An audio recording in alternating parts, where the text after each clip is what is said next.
Greetings, dear ones. I'm Kryon of Magnetic Service. I come in quickly because there is no preparation needed. The fact is that God is inside every single human being to the fullest degree that the human will allow it. If the human agrees that the door can always be open, this is the finest thing that we want to hear.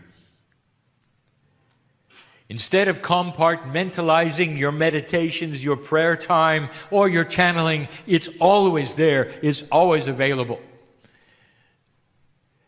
And so it's not just a church experience, it's not a reporting on Sunday experience, it's a 24/7, it's a 24/7. And even as you sleep, there is a blessing of your dreams. And when you awake in the morning, you feel it and you know. There is no switch to be turned by a human being that wants to honor God.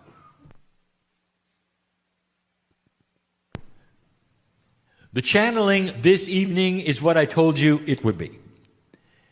It's a personal one. In review, we have been telling you for weeks, if not longer, of the things happening on the planet, of the energies. We've told you about the future. We've been telling you about the energies that are coming in the next 3 years. We have been discussing things which are multidimensional and some things which are confusing. We're talking about the human soul and the attributes to come and what it means and where you are in history and what year you are in the progression of evolution. And yet, when we would gather with a group of human beings and we would say, "And now what are your questions?" They would say, "What do I do next? How does it work with me now? As a person who has to live in my society and fit into a box, the way I earn my living, what I do around others, my children, my families, I'm not able to be a monk and just walk away. What is it I can do as an old soul for this planet?" And I'm going to address it. There are several attributes that I want to give you, and they are almost equal in the number. It's not about actions. It's about your consciousness and how you perceive all of this. The first thing I want you to do is to relax and know that you belong here. This is going to be belief, and we have talked about this before. You really want to know what to do? Every single one. I want you to relax and know you belong here. There are some who would equate your importance with your deeds. And you'd say, "Well, I haven't done this and I haven't done that, I haven't gone here." Some of you have said, "Well, this person has written many books, I've not done anything." I want you to relax. And I want you to know this, from me to you, dear ones, in all love. I want to tell you, your being here is enough. Do you know what this means to the planet? To have a human dynamo, a generator of light, living here. With the experience that you've had, old soul, where you've been there and you've done that and you've solved the problems and you've had thousands of lifetimes in both genders, and here you are walking around asking me what to do. You've done it. Your very existence is light for the planet. Now I'm going to give you some attributes to make that light shine in a time when we need it. Because this is your time. But don't you ever ask what you should do because you've done it. I couldn't be stronger in the love that it takes to give you this. No matter what your age, young person, senior, it doesn't matter. The light is multidimensional. It'll carry over the gap of death. Some of you will plant things just by being here, which will remain on this planet forever because consciousness stays.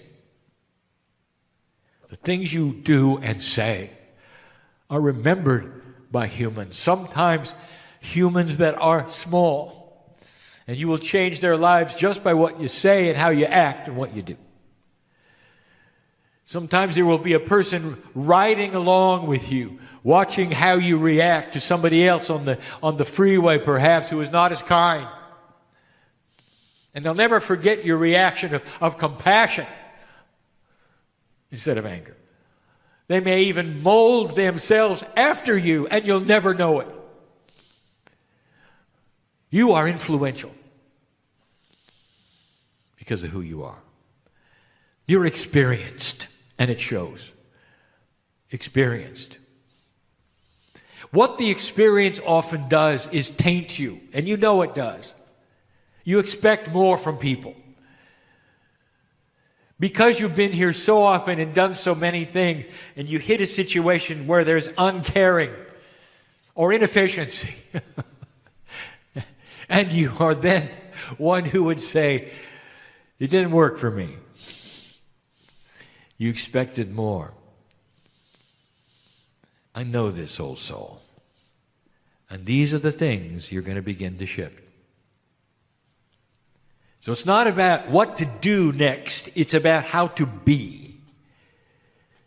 And so we're going to give you a little list here. It's a personal list. We always give you the things that you need to hear for the audience who is listening and is here. I know who you are. We always do. It drives the channels, if you didn't know that. You need to hear it. In the room are giants of old souls. Giants. How many of you remember the shamanic energy that you used to have? Some of you are beginning to pick it up again, and you feel it so profoundly, you're even dressing like it. Honored for it, all of it. You are beginning to awaken to God inside. And it has so many forms, for there are so many civilizations that you've been through. And there is no beginning of judgment about how you process this. Dear ones, God inside is unique. Unique for every single one of you. You've been here so many times and done so much. I already gave you number one.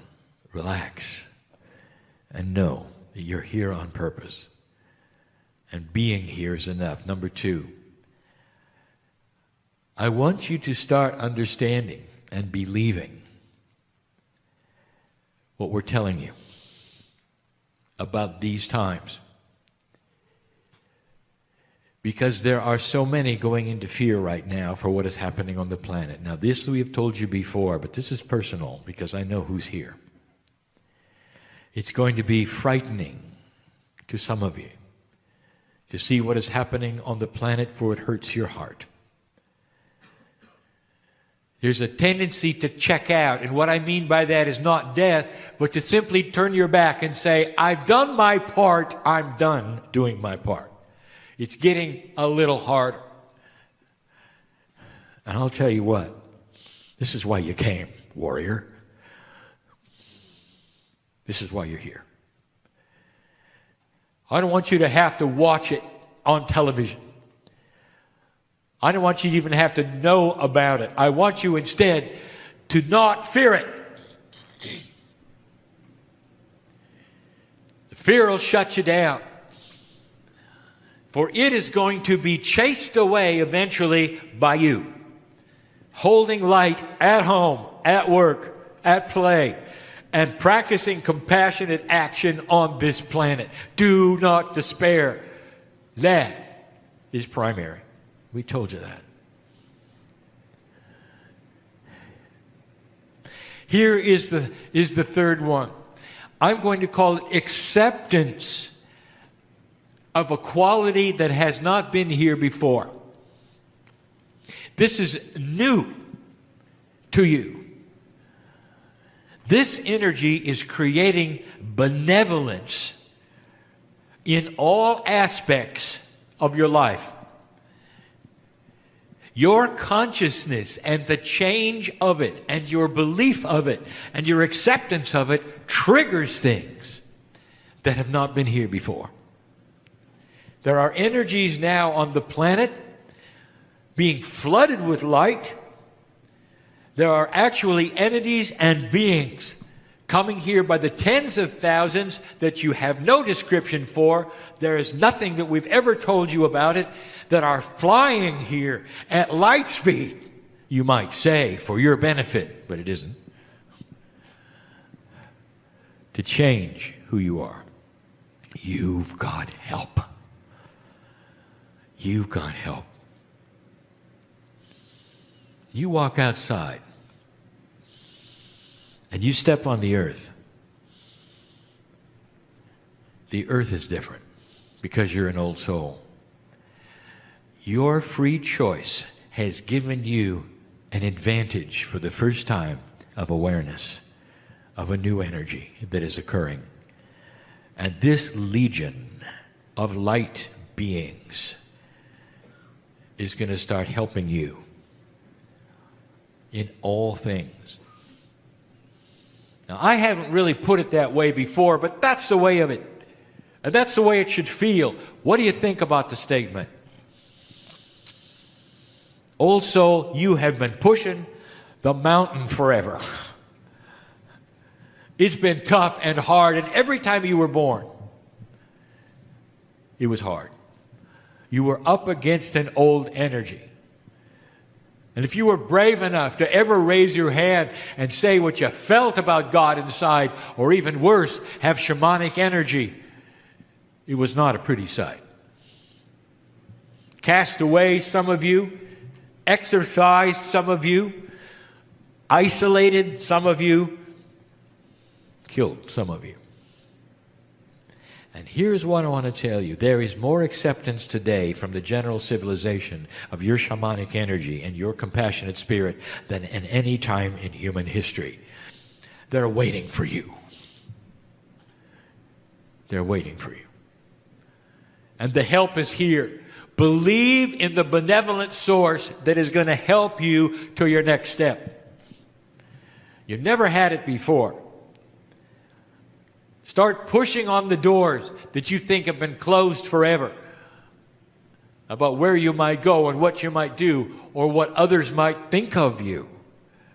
And you're going to find new acceptance. Don't be surprised whether your light is seen differently than it ever was before.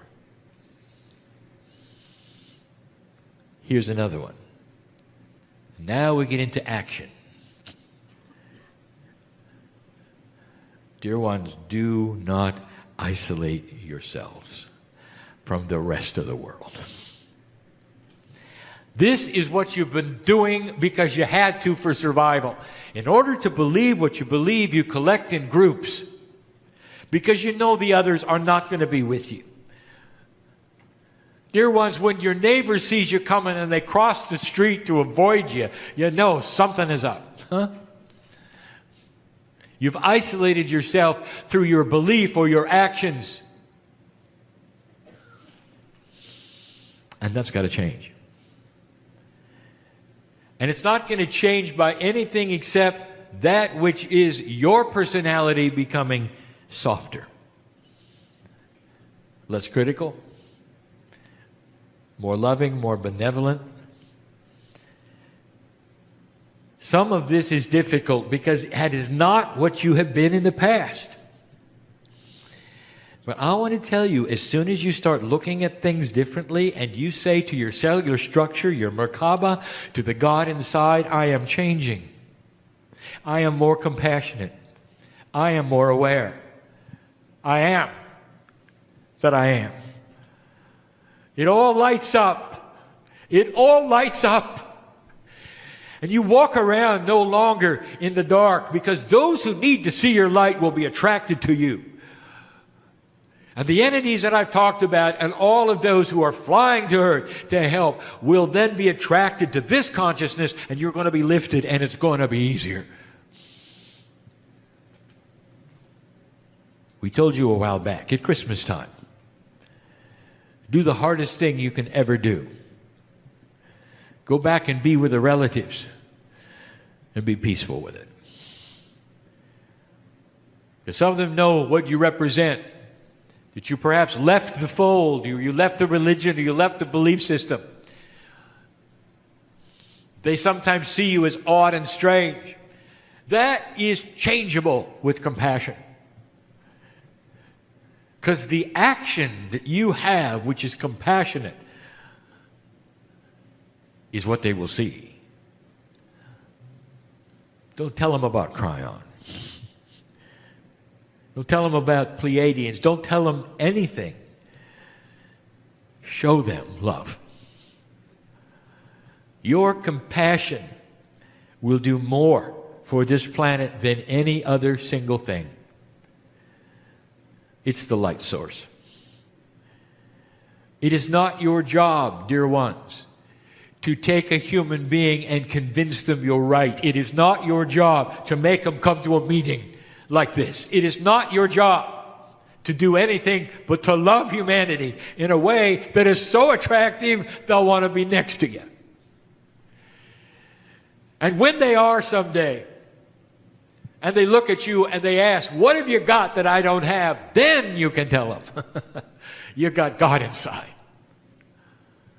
Without a doctrine, perhaps, without a building, perhaps. And to listen. This is the army of light that is going to win this world. And we've told you before, it's not what you think. Because the actual truth is that consciousness is over physics and is always able to change it. You just don't know it yet. And that your compassion will be seen as a driving force of this planet. If you're a healer, congratulations, we need you. If you're a reader or a healer, channeler, author, it was that which came about because it needed to be, and you came in with the tools for it. Congratulations. And if you're not, I want to tell you that compassion is the king. You're going to do more with your compassion than any channeler or healer. Don't isolate yourself. I want you to start practicing affirmations.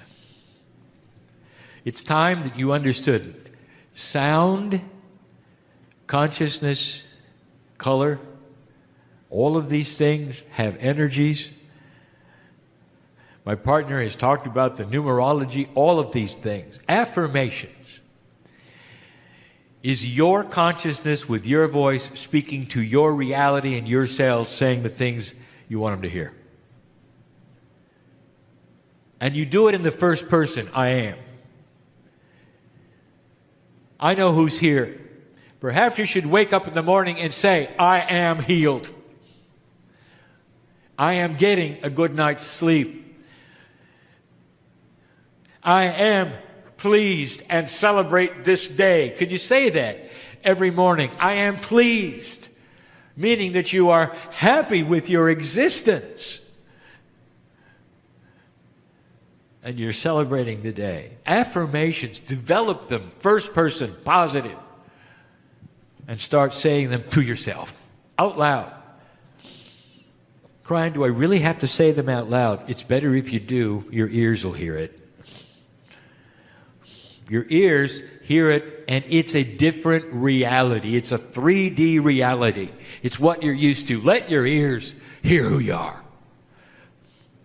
And in your cellular structure, there is data that has its antennas out, just ready to hear from the boss. Who are you? I am healed. I am benevolent. I am compassionate. I am happy in my existence. It is well with my soul.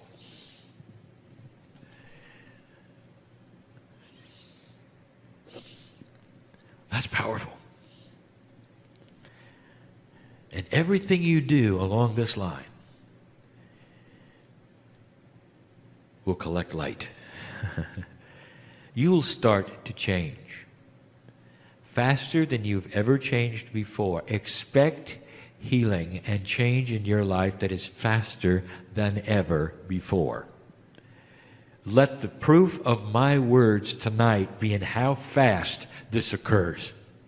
And you'll know there's a benevolent energy that's attaching itself to you. It's so good. God is going to get bigger for you. Lightworker. Army of the light. Last one. This is tough. It's out of your culture. It's out of your civilization. It's not in your tradition. I know who's here.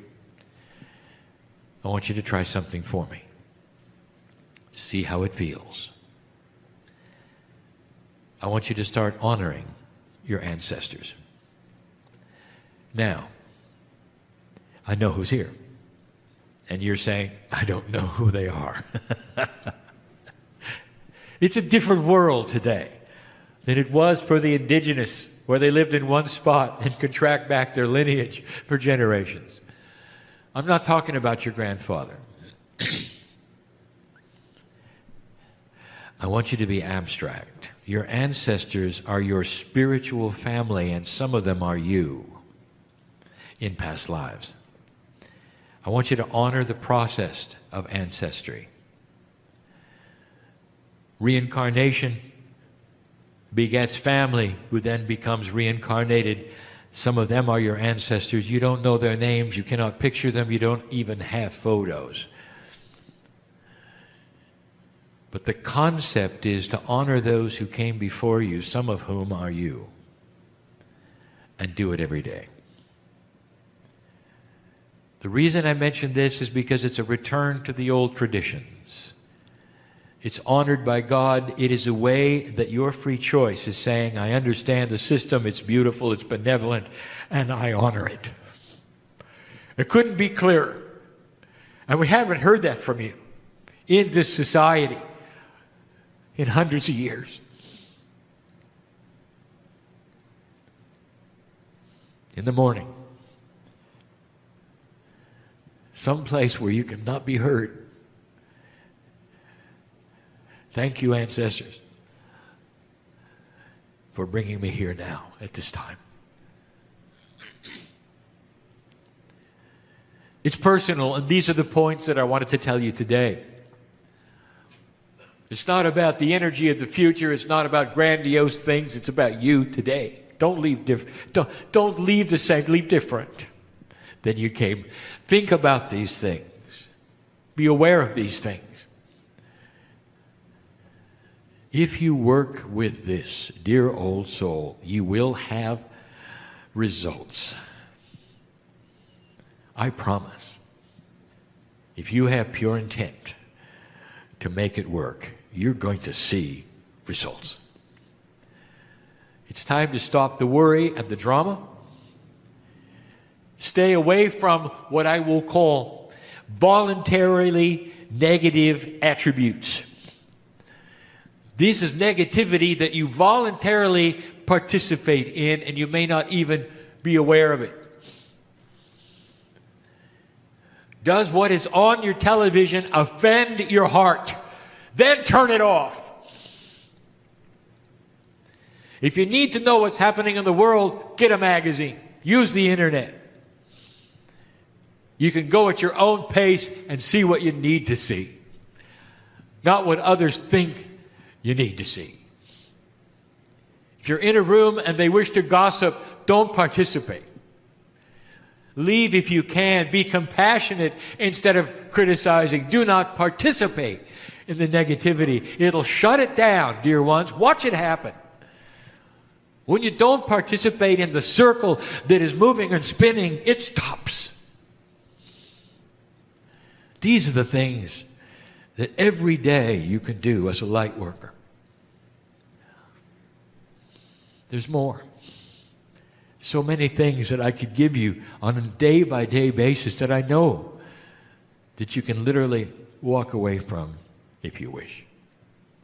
Drama.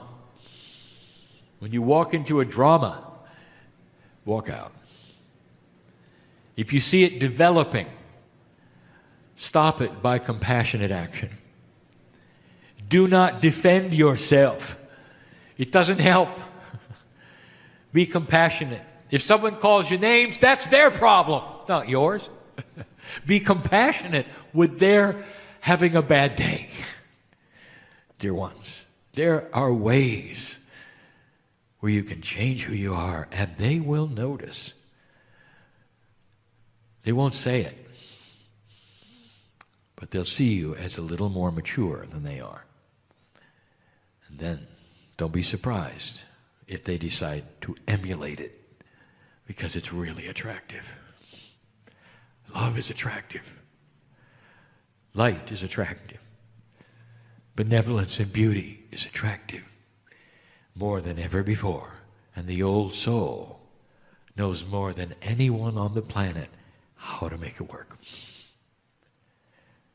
This is the message for you this evening, this day. Again, leave differently than you came. And so it is.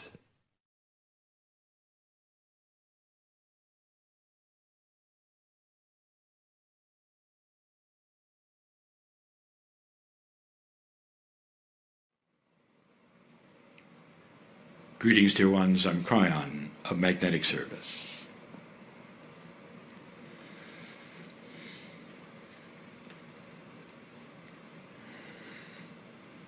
The element that is studied today is water. And we'll just tell you that that is water, is life. And if there's any kind of a metaphor that would say, what does the element of water mean metaphorically to the human being? It is life itself. Life. You've had that which is the soul, you've had that which is consciousness, but life, how do you weigh the importance of that element? But beyond that, dear ones, you've already discovered that water in crystallized form will show the effect of love and compassion, consciousness. You already know that. There are those in this room who know about that which is the energies that are esoteric of the human being. Energies that were known from the ancients and processes that are used today, taking advantage of them, that Western medicine is just now discovering. So you also know the power of consciousness and how it changes the energies, how energies can be then altered by the way a human being thinks about themselves. There are those who use energy work who have discovered a long time ago that there are human beings who can sit and endure it and have no change, and then there are human beings who can sit and accept it and embrace it that will be healed. So what does that tell you about the meridians? Do they just sit there and do their thing, or are they like antennas that pick up the intent and the consciousness of the human being, amplify it, and go into the places that are designed for them to go into, and affect that which is at the cellular level, life itself, the water? Every process you can think of in this room that you have done or you may be an expert in, seems to also know who you are when you do it. It's almost like it tunes in to the human being who is part of it all. If you go away with nothing from this series, I want you to remember this one thing. You are powerful. More than just powerful. You are selectively powerful. That is to say, you can design who you are. You can design the diseases you catch and heal. And how you think and what you perceive will lay upon you like a book. Like you can open it and read who you are. I'm afraid of this. I'll catch this. Or I'm going to survive no matter what because I will not catch this. I will not do this. This will not attach itself to me. I am a healthy person. My cells all agree. They cooperate. I know who I am. They know who I am. Which book is yours? No time in history is this more prevalent and more exciting than now. More is happening than you know. The shift that you have gone through at 2012 starts to move so many things, and it is incremental. So slow is it you may not even understand that it's moving. You'll have new processes and new ways to measure them. You'll start to see that which is the body's energy itself start to cooperate with the energies of the consciousness of the human being who is using them. You'll start to see something we've told you before, and that is a move away from that which you've had, which you call allopathy. That there will be no more cures as you think of them, but more like healings and reversals as you design them.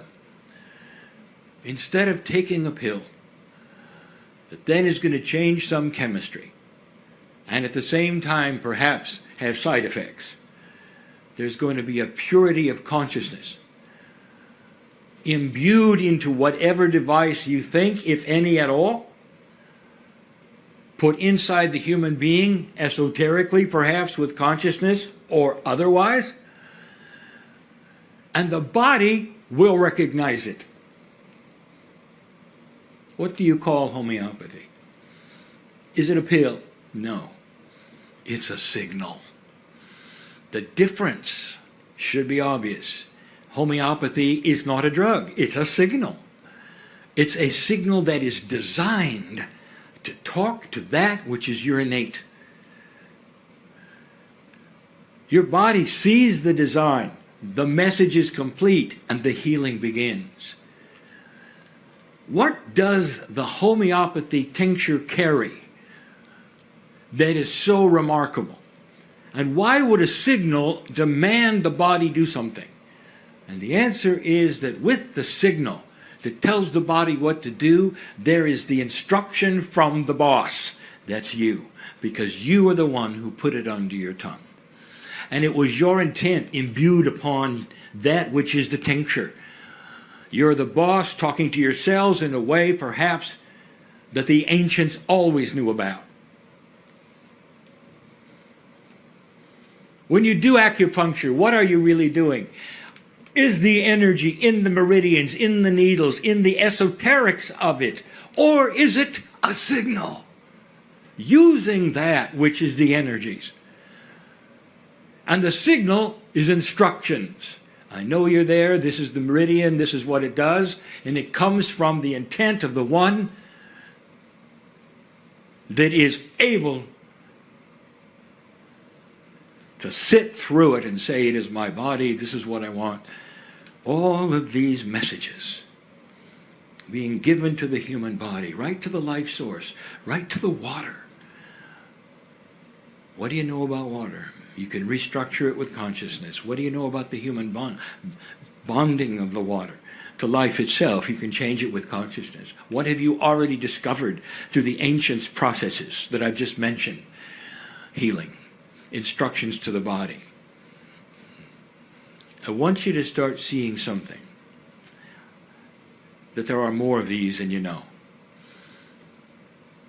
The affirmations that you're now speaking out loud is part of the issue of bringing it out and letting the ears hear it, let it go into the consciousness and affect who you are.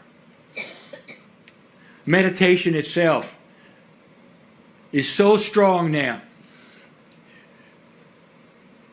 because it's the human being with the intent giving instructions, not just energies, not just prayers. Do you see the difference between praying for something and instructing? Is it possible you can instruct the planet? Is it possible you can instruct yourselves? With all of this, do you think perhaps you could increase your lifespan? Stop aging to the degree that you are. A body ages because it doesn't have instructions. Are you listening to me? The body ages because it does not have instructions. You'll say, this is silly. The body ages naturally because of the way it rejuvenates or does not, because of the telomeres shortening, because of this and that. And I'll tell you, dear ones, it will do what it does if you just sit there and watch it. And that's the default of the way a body works without instructions. But when you start instructing it, then you give it the blueprint of how it reproduces and how it regenerates and how it chases away the inappropriate things. I'm telling you, you're in control. No more than any time in history, you are in control now. It's a greater way than you think. There's more going to be given. But I'll tell you this, I want you to look to the ancients and your ancestors. They had things that you've thrown away. Wisdom that you do not necessarily want to look up and read. Ways of getting along. Old adages and sayings that are so profound that you've cast away on the floor.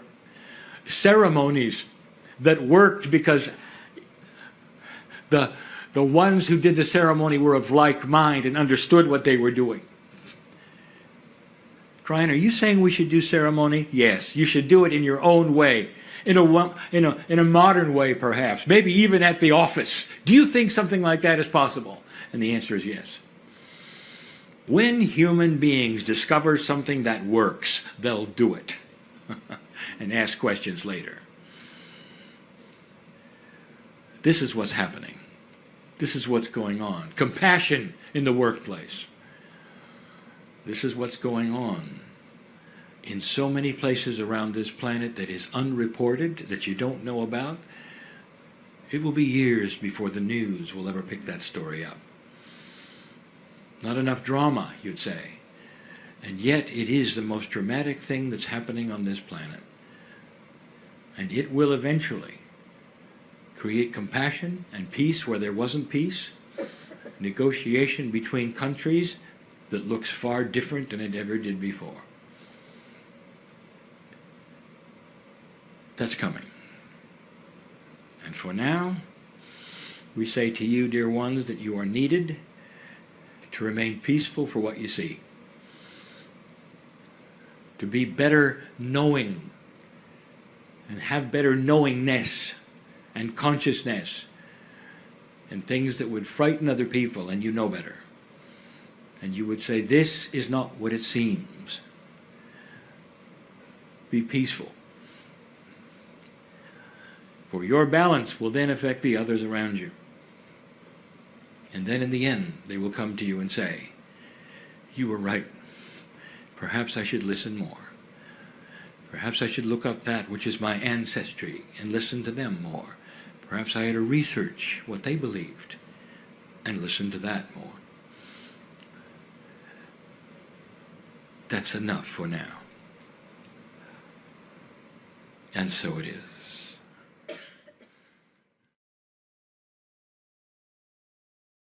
Of magnetic service. You study air, the fourth element.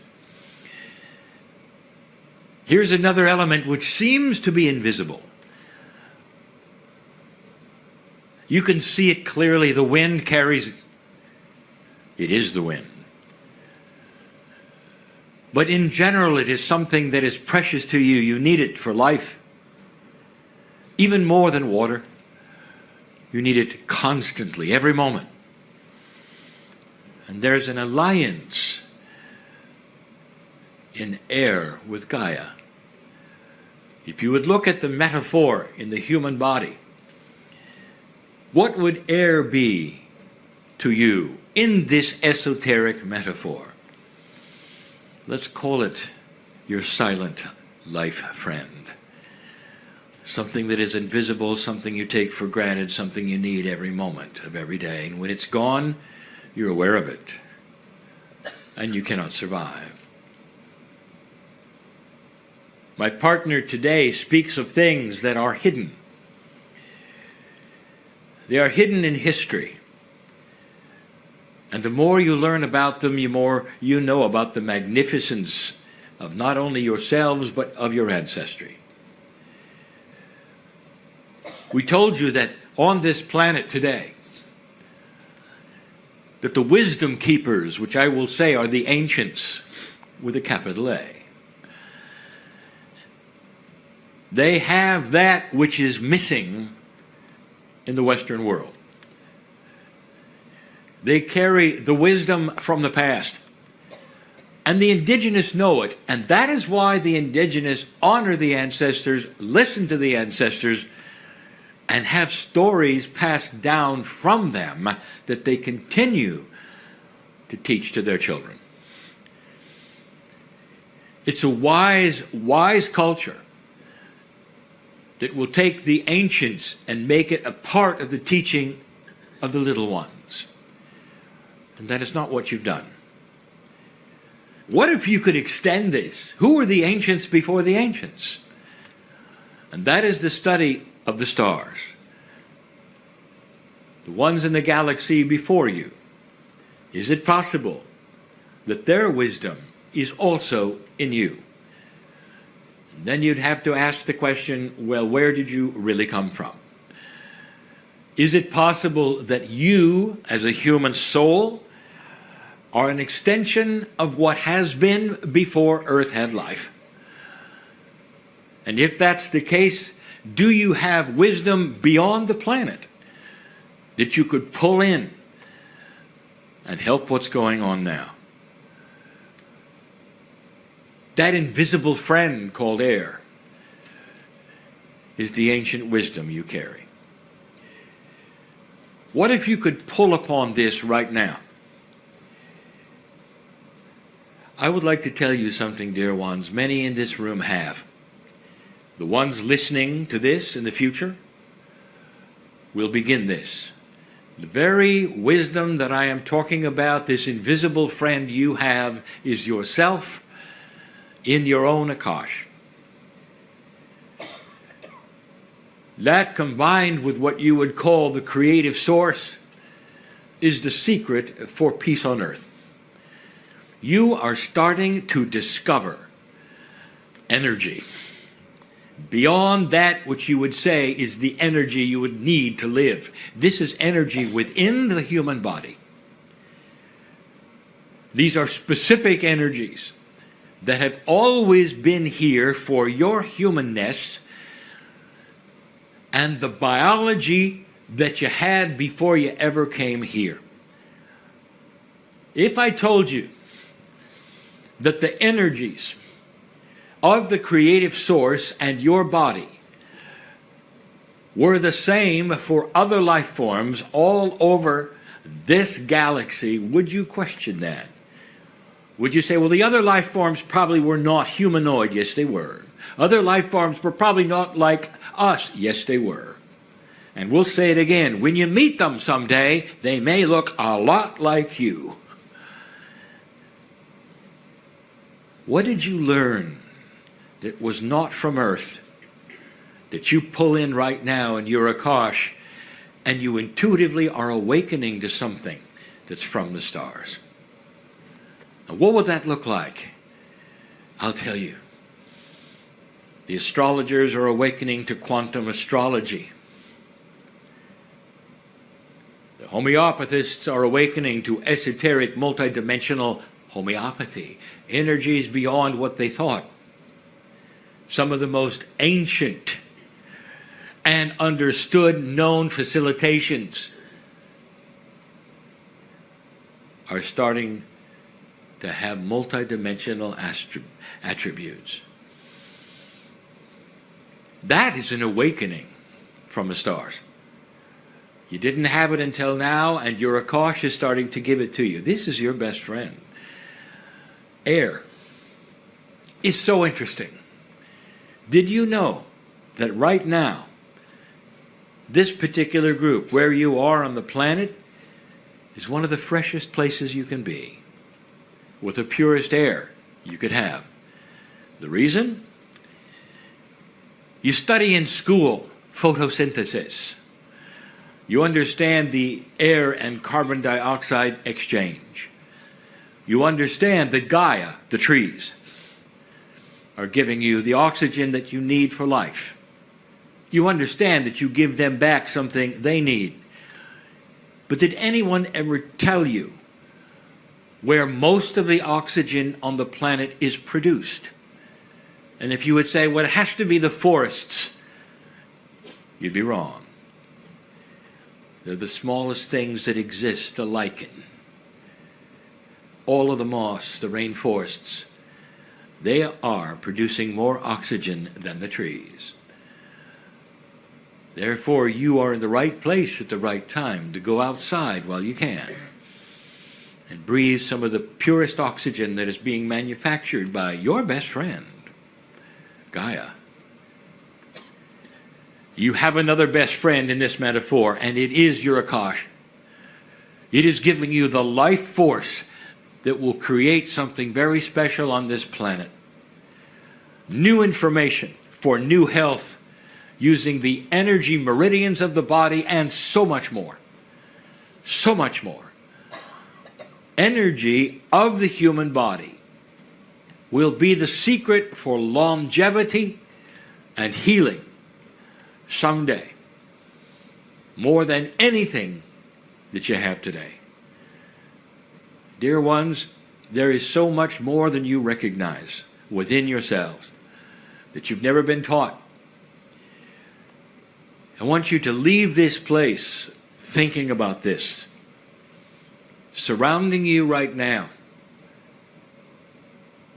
multicolored universe of energies that have your name on it, that walk with you in that which you call your Merkaba, carried partially by you, your biology, your DNA, and even your soul, all mixed together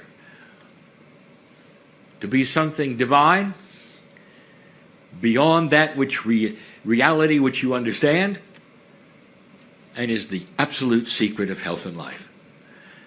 This is why, as you discover these things in the future, you won't overpopulate yourselves. You'll have wisdom to know what works and what does not. A whole different way of producing food, electricity, and water. A new paradigm of living for the planet will wipe out all of the fears that you currently have in 3D. You don't know what you don't know. If you can hold this vision and think positively, this positive feeling will carry over even into your next life. And when you're born, your Akash will ring with it. That there's hope, you're here for a reason, and you don't have to suffer.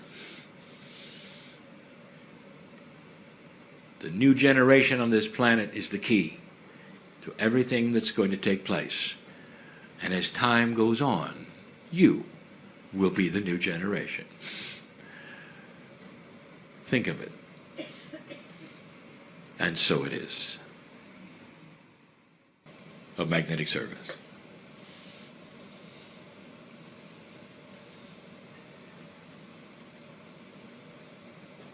There are so many lessons that human beings could learn that are so beautiful and benevolent and awakening. And they are unique to each of you. Those here in the room, those listening later. They must be learned in a way that is appropriate for each and every life. There is no one grand lesson that everyone has to gather around and learn together. Instead, what happens is groups participate in energies that they start to recognize. And it's not the facts of what you learn, and it's not the list that you might write down. What you sense that puts you together into a cohesive unit is the attributes of love. And you feel safe and you recognize it. And that is the communication between light workers. Not that which you would call a belief system. I would like to say, stop calling it a system. Is love a system? And the answer is no. Is compassion a system? And the answer is no. Then your relationship to the Creator is not a system. It just is. But others will recognize the same energy that you do. Not in a system, but in that compassionate energy that surrounds all of you. It makes you a better person because you are compassionate and loving to yourself, then to others. It changes all of the attributes of your expectations, but it's got to start at home. It has to start that place that you call you. And you've heard it over and over, forgiveness of self. It's not really forgiveness. It's an awareness of who you are and what you may not have to forgive. It's an awareness, again, of being born magnificent. And no matter who you thought you were, that is who you were as a child. That's what the child thought until they grew up and understood everything about compassion and love. The God that created you is you. I'll say it again. Made in His image is a phrase that so many have used in the past to describe the divinity in a human being. And the image is not the image of a prophet or the image of the face of God. It's the image of compassion. It is love. Made in His image means you are a piece of the Creator. The image of the Creator is inside you. That's magnificent. That's the engine that you start to use to create whatever it is you need right now. Solution to the problem you came with today? The engine is there. Solution to the health issues you have? The engine is there. We told you the last time we met. How are you going to instruct the engine to then drive forward and eliminate these things that you don't necessarily need to have, that are inappropriate to your life at this time, dear light worker? Do you feel that your life is limited? Do you feel that perhaps it's going to be over soon? I will tell you that all of that thinking was placed upon you in an older energy, in a three-dimensional place, and somehow, some way, you have believed it to this minute, not understanding that made in His image means that you have control over the length of time you stay. And that nothing that is going on right now in your life is forever. That it can be moved aside today, tomorrow. You don't know what you don't know. And what you don't know is how powerful you are. The power is for you to change you. You're on the water, dear ones. This is the time. I'm going to give you some things you didn't really think about. There were a few astronauts a couple of decades ago that completely went out of the Earth's field of gravitation, and there were only a few.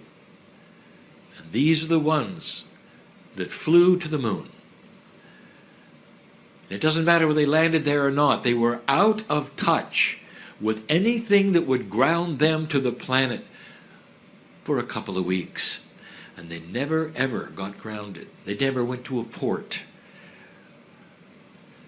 And the fact that they were completely and totally outside of the Earth's magnetic field was significant.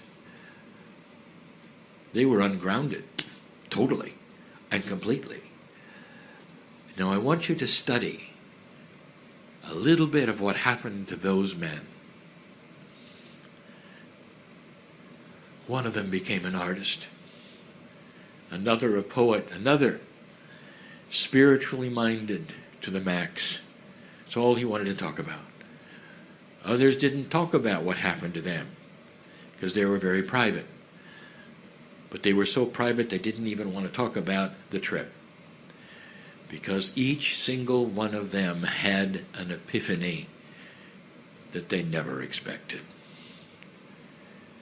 These are scientists and pilots and astronauts that were chosen from the finest ones, the logical ones, and they all were affected. For a few days, you get to be ungrounded. And I'll tell you that the energy in this place is ripe for change, discovery, decisions, solutions. I'll say it again. Change, discovery, and solutions. Take advantage of it or not, that is free choice. I speak to the small group here. And those listening in the future, know this, that when you take these journeys, where you're over and on the water for lengths of time, that these create wonderful creative times. And we've said it before, those who want to write books, take a cruise. Those who want to write poetry, take a cruise. Those who want to have solutions in their life that they cannot seem to grasp, take a cruise. It's almost an invitation for you to think differently. Accomplish things you might not have otherwise. And then when you return to the grounding, it all starts to make sense. And you look backwards to only perhaps a week or two before and say, I never thought of that. I feel different now. And it wasn't because it was a vacation, dear ones, any more than the astronauts took a vacation. It was something else. You with you, some of the greatest tools you could have. And so it is.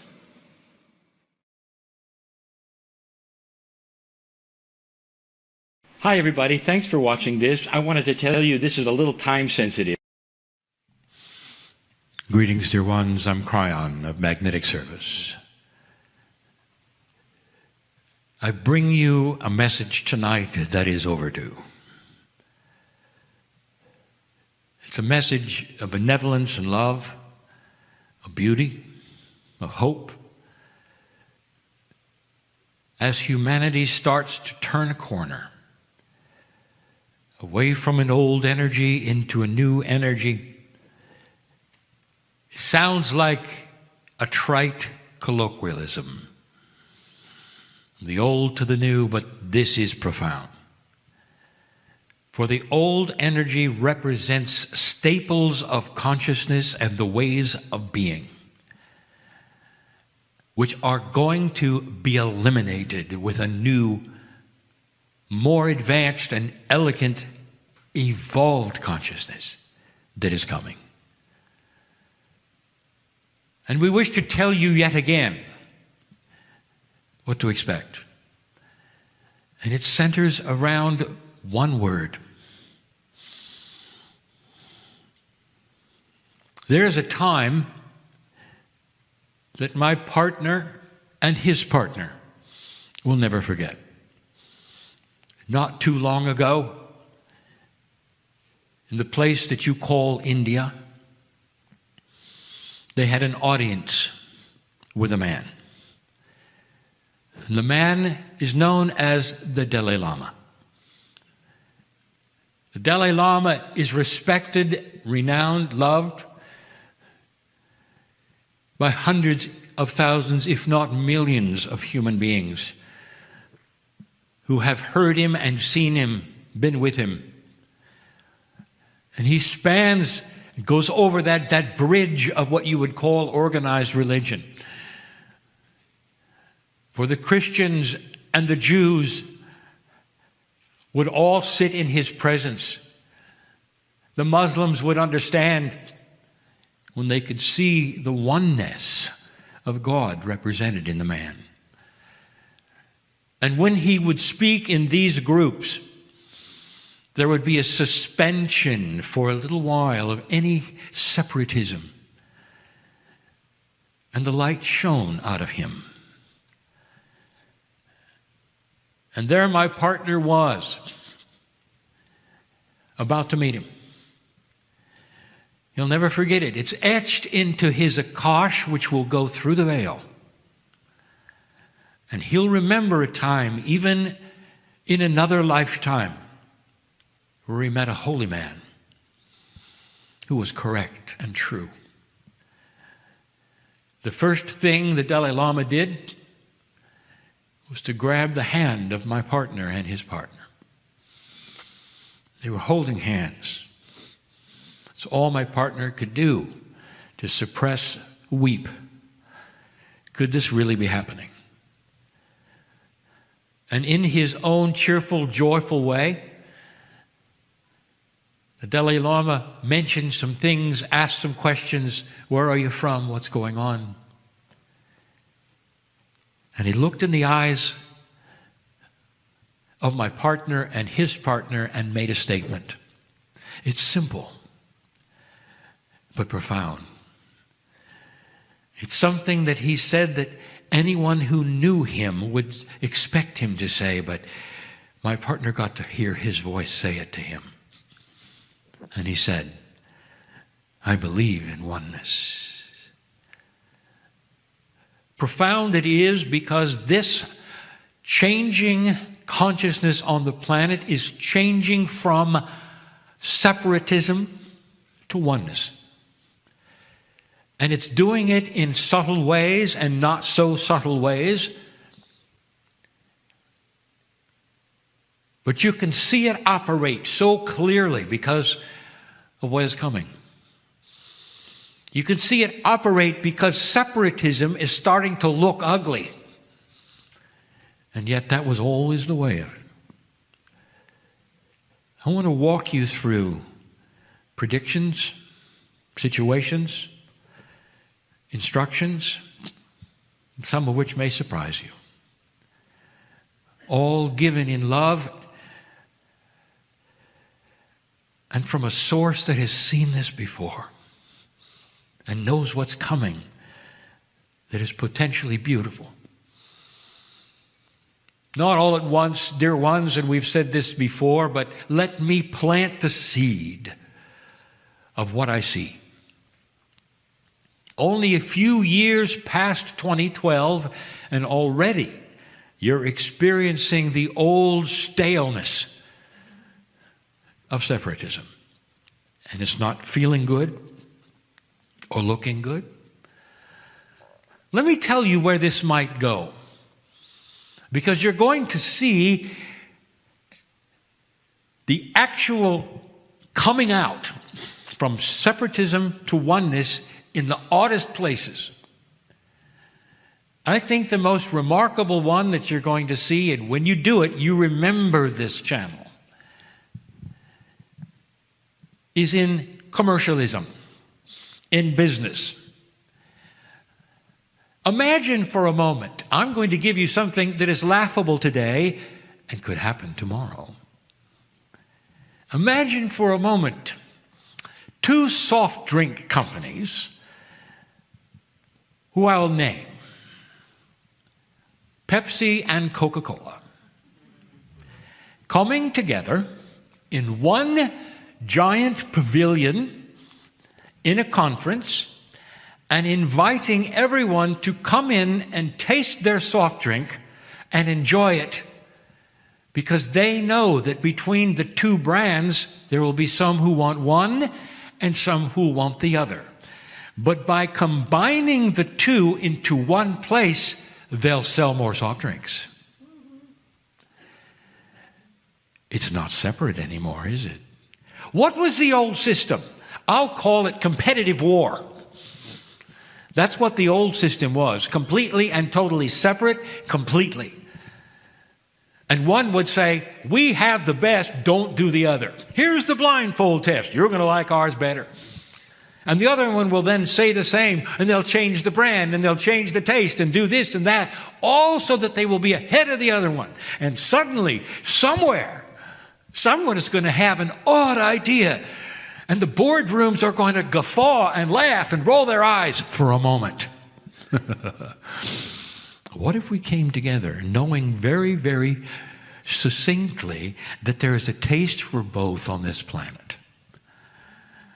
And that when we come together, we're going to show a oneness that says, we're not going to tell you anything. We have just got some great drinks here. Why don't you come and enjoy them?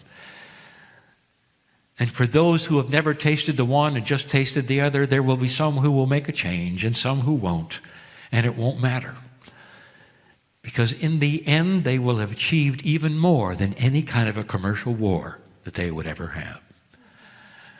The end of separatism and the admonishment to others that perhaps the old ways aren't working as well. That some new paradigms coming together would work far, far better. Will you ever see that? And the answer is yes, sooner than you think. The appearance of oneness in any form and the lack of separation is what I'm asking you to look for. Dear ones, those who separate will eventually go into their own corners. Separation creates war. Separation creates mistrust in any form at all. It means there's them and there's you. A oneness brings together 2, 3, 4 sides, it doesn't matter, into a coalition, a way of confluence that creates things you didn't expect. I want to talk to Americans in the room. I want you to go back with me and pretend. I want you to pretend you were there at the signing of the Declaration of Independence. I want you to pretend that you could see the faces of the founding fathers who started the democracy you have today. I want you to listen to them when they say this is the start of something different. And they're right. Majority rule, minority rights, a chance for everyone. Dissension is okay. Anyone can be successful. What an idea. But they were smart. And even in the creation of your country's constitution, they understood there would be change. There would be amendments. And they understood there would be dissension and party differences, and they would not stop. There would be no coalition of oneness there. They understood the separation was important. But they built the Constitution so that when the two sides would come together, they would make laws that were better. Better because the two sides had come and compromised and negotiated and built laws that would remain to this day in their wisdom and strength, because the two sides have put them together. That was then, and that's not happening today. Today it has become separatism. And the idea of oneness is not there, dear ones. It is simply gone. And the founding fathers, if they could see what's happening right now, right today, would weep. And they would say, it's not the way we designed it. It just isn't the way we designed it. We didn't design it to have elections where winner would take all and battle the opposition until the next election, and winner would take all and battle the opposition, and nothing would get accomplished. That's today. Ultimate separatism. Once again, I tell you that what seems to be broken can be repaired by oneness. There will come leadership that understands this. There will be those who would run for the highest office of the land, who will obfuscate what they actually believe on purpose and tell people, I'm a centrist. I believe a lot of the red that is good and the blue that is good, and I'm going to put them together. You elect me for negotiation, not for the party, and not for the color, and not for anything except the ability to come and put this together so that the laws are done and they're strong because of it. And dear ones, when that happens, I want you to remember this channel. Someone is coming. This will be obvious to so many. It is what is needed in order to return to the basic idea that two sides, even three or four, can come together and negotiate for strength, for common sense, without name-calling and without battles. A oneness even with cultural differences. The idea of separate is going to go by the wayside. And when it does, you'll breathe a sigh of relief. And you'll say, no more of this. Soon, it'll occur to those who will run for the highest office in the land. It'll occur to them so plainly that they must be one who can negotiate, bring together, and never separate again. That's just two areas. There are so many more. But the one I want to talk about, I'll talk about in a way I've never talked about before.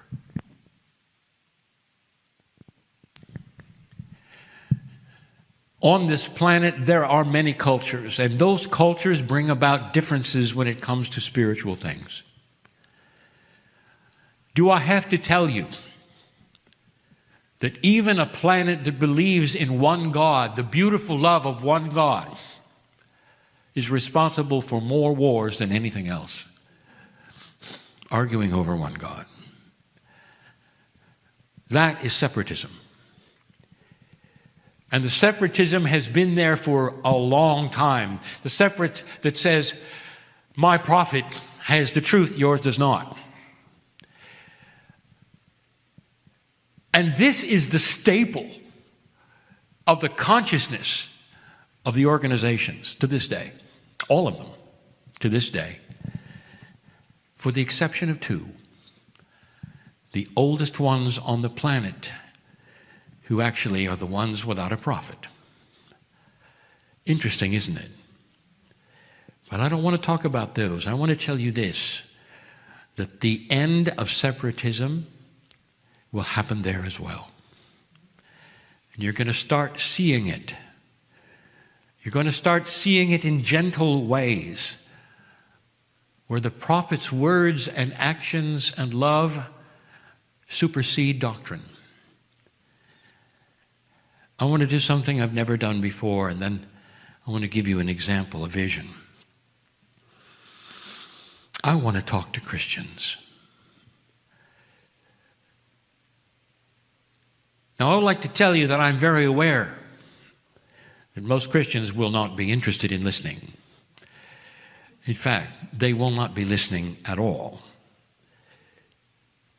Because most Christians that are invested in the beautiful Savior that they have are told that only those who believe as they believe are to be listened to.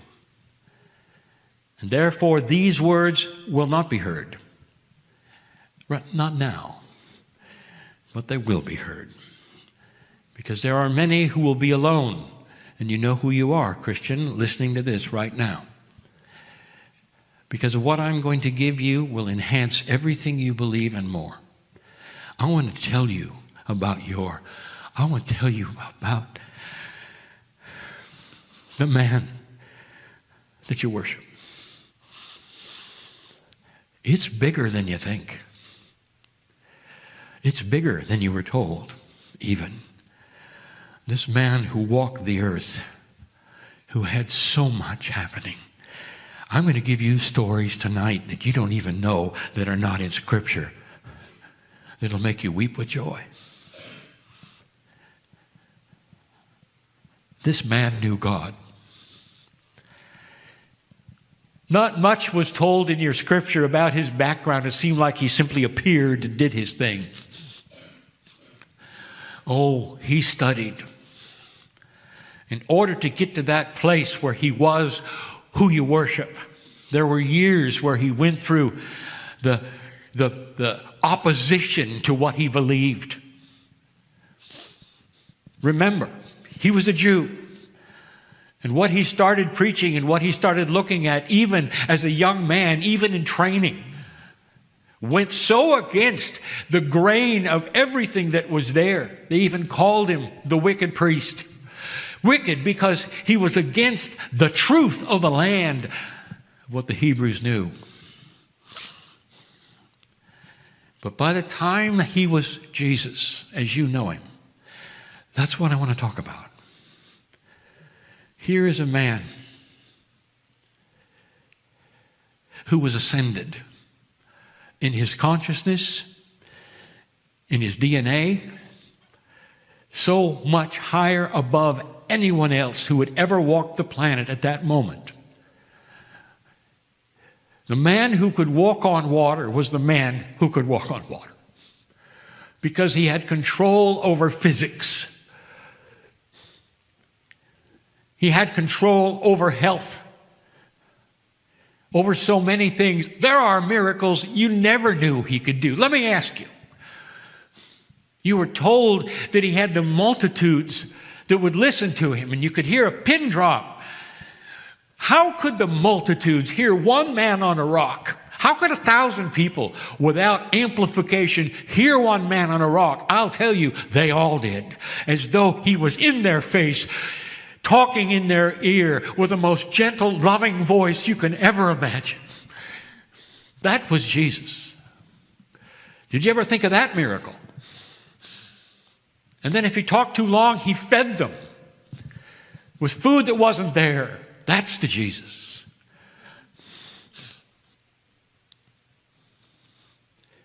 Did you ever talk about what happened when he went home? No. You just got to hear about the feasts and the meetings and all that. Do you think they let him alone? They slept around where he lived.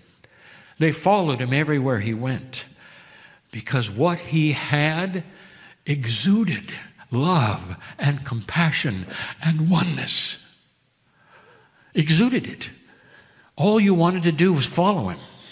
You could feel it. That's the energy I talked about this morning. That's the energy that has no name yet, that says, I don't know what it is, I want it.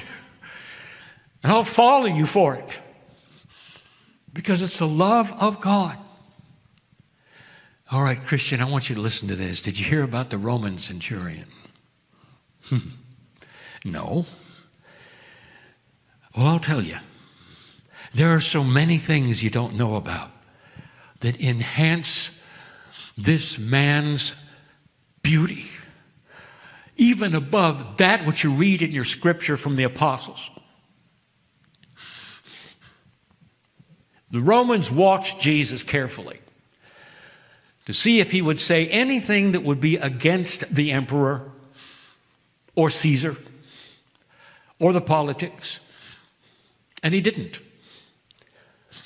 Because then they could put him in jail instantly, and he didn't. He talked about love. He said, listen, this is the way of it. It's through me that you're hearing this. Listen, this is the way of it. This is the truth of it.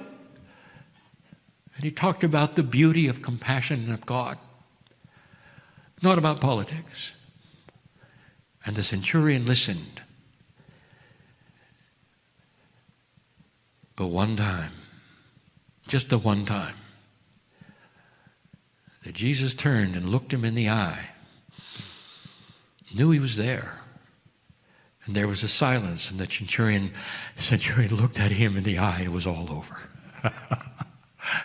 One glance from the master, one smile from the master, and it melted the centurion's heart. Melted it. He left his post, he went home, took off his helmet and his armor, and he took his family and he left. He knew he had to get out of town because that was abandoning his post, but he knew he was wrong in what he had done. He had met Jesus. He had met the Master with one glance. That's who that was. You got a good guy here if you decided to worship, Christian. Let me tell you another thing about Jesus. He looked over the multitudes, and in his wisdom, he knew who the liars were. He knew who the thieves were. He saw the prostitutes and even those who'd killed other people. And he never said a word. Because he was not separatist. He was oneness. The love of God sees them all equally, and he said so. Dear Christian, you have a personal relationship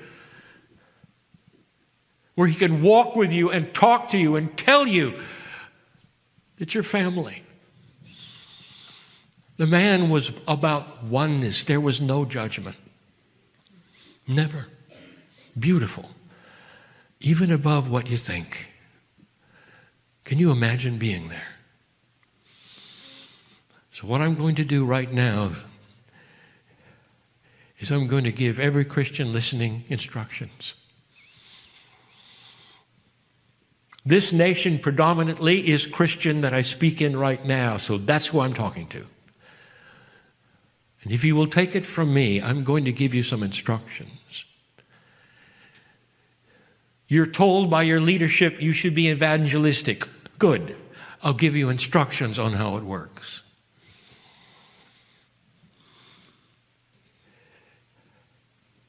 I want you to emulate the man you worship. If he could look you in the eye right now and you could be there in any of the assemblies and he could see you right now, he would look at you and say, go and emulate what you see. Go and emulate what you see.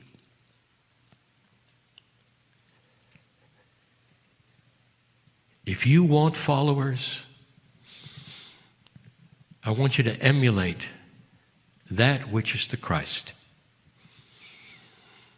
When you look upon those around you, I want you to see the oneness that he saw. There weren't categories of those who believed and disbelieved or were doing it right or wrong. There was only love. There was only the compassion that God can give to a man like that who knew God. If you want followers, you will have the compassion of Christ everywhere you walk. And eventually, because of this, and the oneness that you will give, the people will come to you and say, I don't know what you got, but I love it. And that's when you can say, look, why don't you come and have a worship service with me? This is the way you do it. If you want to be fishers of men, this is how you fish. You do it with compassion. You do it with love. And may I tell you this, you don't do it with separatism.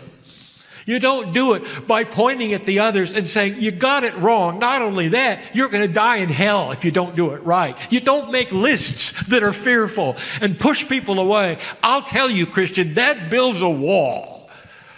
And that's not what your guy did. He never built a wall.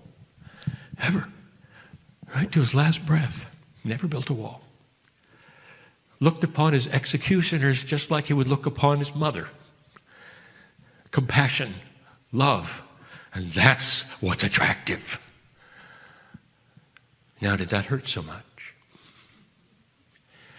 Doesn't it make sense that you would emulate the Christ and that is where it's at? I've got a vision to give you, and the vision will be the end of the channel. It's a metaphor. It's about pillars that are holding up an enormous amount of weight, a roof, a ceiling. There's 5 or 6, maybe 7 of them.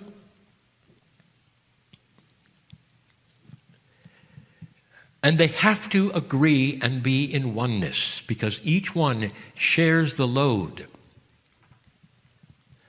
And I'm going to identify what that load is on top that they're supporting in a minute. None of those pillars can be separatists because they cannot remove themselves from this paradigm, this image, because then the whole structure would fall. You have a pillar which is the Buddhists, the Hindus, the Jews, the Muslims, the Christians. Cultures of this planet will always have differences. They'll always have their prophets. That's not going away. But what's different is this, is that there'll come a time when all of the pillars agree about the oneness. They'll not make the other pillar separate. They will include all of them in compassion.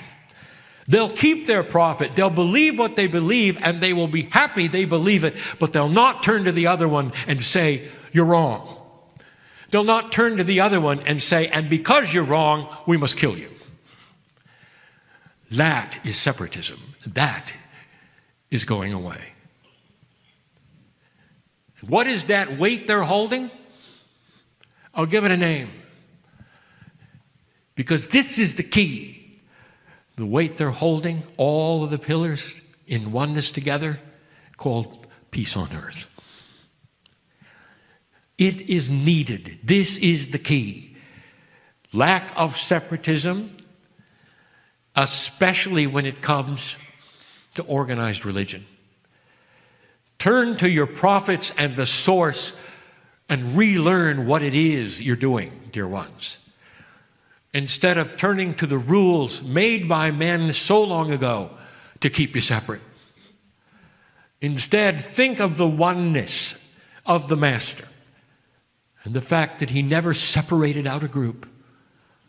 And then think of what you're doing today.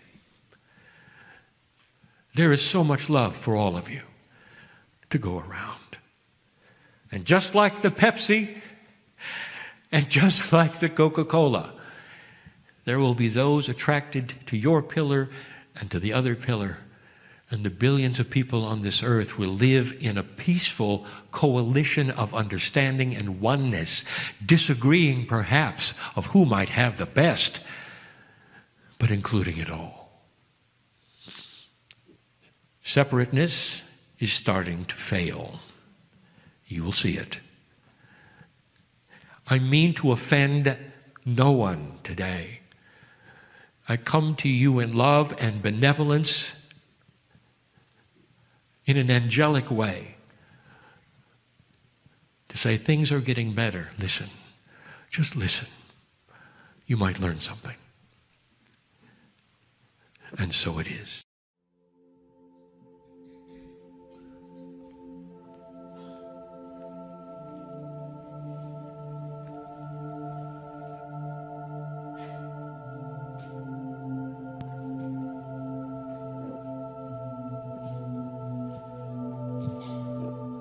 Greetings, dear ones. I am Kryon of Magnetic Service.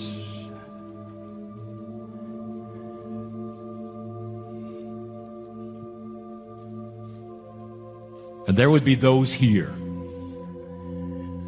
some of whom would question if this could be.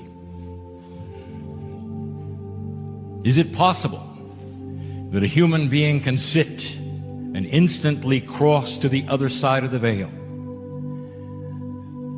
and bring forward not only the language, the information, but so much more? That a portal could be opened that was dynamic, would allow free choice. And that some in a group like this would feel it instantly and know what it was. And know they would be safe. And could feel the love of God around them. And could feel family. And others would sit next to them and say, it's a fake. And that, dear human being, is the beauty of this. That Spirit does not poke at you in ways that are inappropriate, but instead sits before you in love and says, take a look. How does it feel? How does it feel? How does it feel? And these are the times where there are dispensations of energy that lay upon a group that has come with pure intent, where healings occur. And they're not just healings of the cellular structure of the body.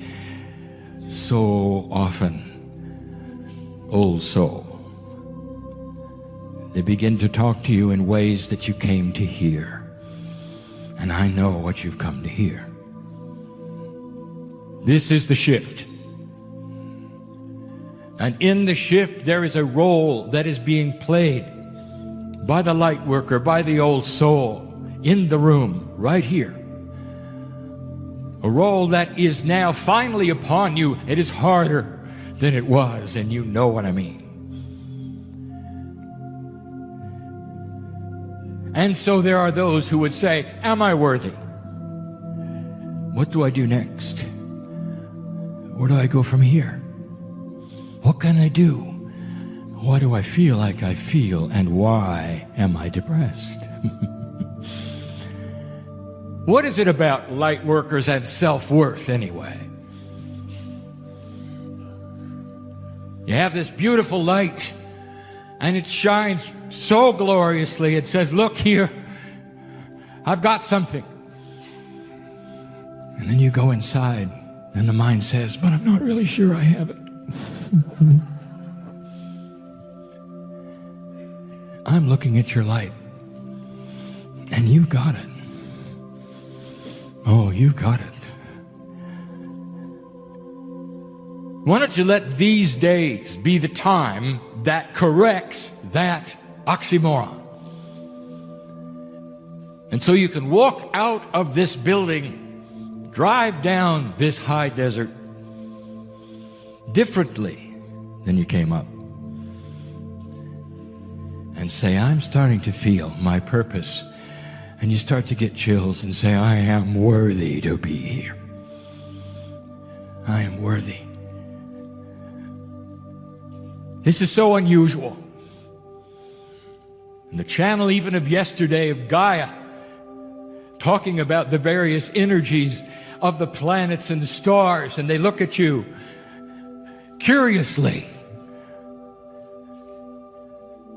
How can you have so much light?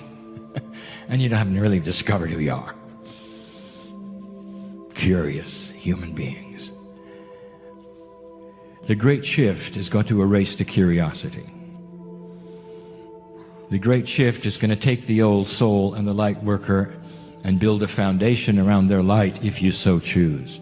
You will never, ever ask, do I have a light again? You'll know it. And it's time. We started a dialogue next to the canyon 2 days ago. You exit the building and you see the rocks and the majesty and the trees. And you're awed. And you love it. You feel the portal that is here. You spin a little bit in the vortices that perhaps will change the energy from one side of the rock to another. You're in the right place. And you look at them curiously. And you admire what is there. And you feel what is there. Some of you will even touch a tree. I want to hear its voice. Hold a rock. Put your hand against the granite. But then when you release your hand and you walk away and say, that was beautiful, I'd like to come back and experience that. Never understanding that Gaia is looking at you the same way. And if I could put words in the mouth of the trees and the rocks, they would be this. Look, she touched me. He touched me. The piece of divinity from the stars touched me. And that's how we feel. There's so much in you. It would be a good time for the healing to start. I want this 2 days with you to create a shell in this building where you can come in total safety and absorb the things you need to hear. Not a generic linear sponge that simply is going to take it all in and have to sort it out later, but one who sits and says, Dear Spirit, I want the things I need delivered to me. And the things that may be profound that I don't need, we'll put them on the shelf for later. But I don't want to go through this linear three-dimensional process of taking all the notes and listening to all of the speakers and trying to all sort it out later, remember what they said. So why don't we make a pact, an agreement with yourselves, your consciousness, and your heart. Dear Spirit, let the things touch me in these days that I came for. And the healing that I came for. And the attitude adjustment that I came for. And the power that I came for. Because it's time. It was 3 years ago I told my partner, put together a meeting that they'll never forget. That they'll never forget. And my partner said, what is it to make it so memorable? What can we do to make it memorable? And I said to my partner, you put this together and they will come. And what will make it memorable is that they're going to leave so different than they came, that they will look back at their rebirthing this weekend, of a shift this weekend, of things that they didn't even expect this weekend. And they will never forget it because of what happened in their heart and in their cellular structure. There are those here who may not believe that this is even real, that the channeling experience, they don't see the colors that so many of you do on the stage. They may not even feel the energy that you are feeling now. And so they sit and they wonder when it's going to be over. And so I want to speak to them. You are loved as much as any human being in this room, dear one, and you may not believe this is taking place, but the same number of beautiful, loving, angelic beings will walk out with you as walk out with the healer and the channeler this day. And they will walk next to you all your life till there's a time when you may remember this energy and say yes. Or you may need us at a time when you are at your lowest ebb, and we'll be there. And it's not because you joined something or you made an agreement. It's because you're already on the planet. The agreement was made at your birth. That you would come, that light would be presented, and you would have free choice to do whatever you want with it, including reject it and walk away. It is appropriate. You are dearly loved for it. There is no judgment from this chair. Do you understand that? Feel safe in this place. And if you dare, you might even open up your emotion a little bit. See the light in those around you and realize they're not a cult. They're not out to trap you. They don't want you to join anything. They would just love to let you know that they are compassionate and they have light. And there may be something you haven't considered yet about yourself. Could it be clearer? And that is the message, and always has been and always will be. From this chair, as long as my partner can take a breath, I'll be back. And so it is.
Close your eyes.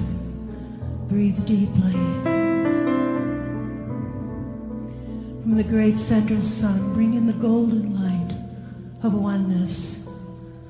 Allow it to flow down your point of essence, above and down through you. Allow it to reside behind the breastbone a few inches and create a beautiful bowl of oneness, love, and light. Feel that. See it, sense it, know it is there. And now as you breathe and as you feel that love and feel your heart open,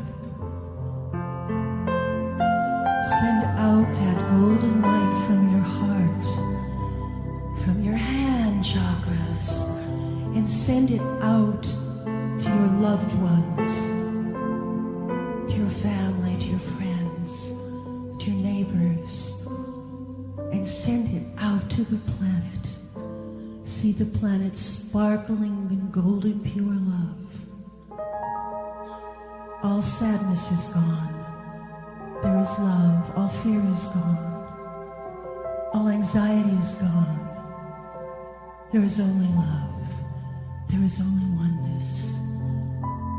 Love yourself and let the cup runneth over. Fill the earth. Fill the earth. Allow compassion to flood from your heart into the earth, into the beings in the earth, around the earth, above the earth, on the earth. Gaia. Let her feel your love.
Greetings, dear ones. I am Kryon of Magnetic Service. And so what does all of this mean? A day filled with information, of energy, celebration, questioning, invitations to solve the puzzles of your own life, literal invitations to solve a time that has been prophesied as poignant, where the human beings will come to a place where they can do something they've never done before. A point of decision that they may have experienced before but never were able to cross, perhaps. Could it be that your history is grander than you think?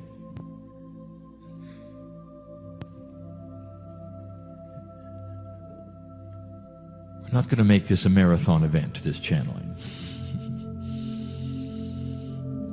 We'd like to give you some basic information we've not given you before. We would like to tell you of some of the things that are in the works that you're creating. It's a time of celebration. My very arrival 22 years ago was proof. If you knew the ethers, if you were aware intuitively and spiritually of the potentials of the planet after the harmonic convergence, my arrival was only 2 years after that. And if you'd figured it out, you would have said the arrival of the messenger means that something is different, for the messenger had never arrived before. The precession of the equinoxes is upon you. And in the 36-year window, I arrived at the beginning. And some are now starting to figure this out. Could there be a plan? Could there be a timing known only unto God? And the answer is no. The timing is known by all. Oh, dear one, if I could only tell you in a way that you would believe the things that are hidden from you that may even sound like nonsense. The decisions you made before you came in this time. I didn't show up 40 years ago, I showed up 20. And so many of you arrived on this planet. You arrived with the potential of disaster and doom and pain and death. Another decision point lost, and perhaps the last one available. Many of you were born with a time where the potentials were dark and the prophecies were even darker, where Armageddon was before you and it looked like you were going right into that path. And we have said this again, and you came anyway, old soul. And we look at you and say, human being, if you believe in these things, why did you do that? Oh, this would have been a good one to sit out. Honestly, and we were there with you and you were there. Oh, with the mind of God, whatever you want to call it, with the mind of a universal intelligence, you came in anyway. And the reason we have said, because you knew if you didn't, nothing would happen that would save anything. That there would be no light on the planet. There would be no turning anything around. And here you sit, almost at the middle.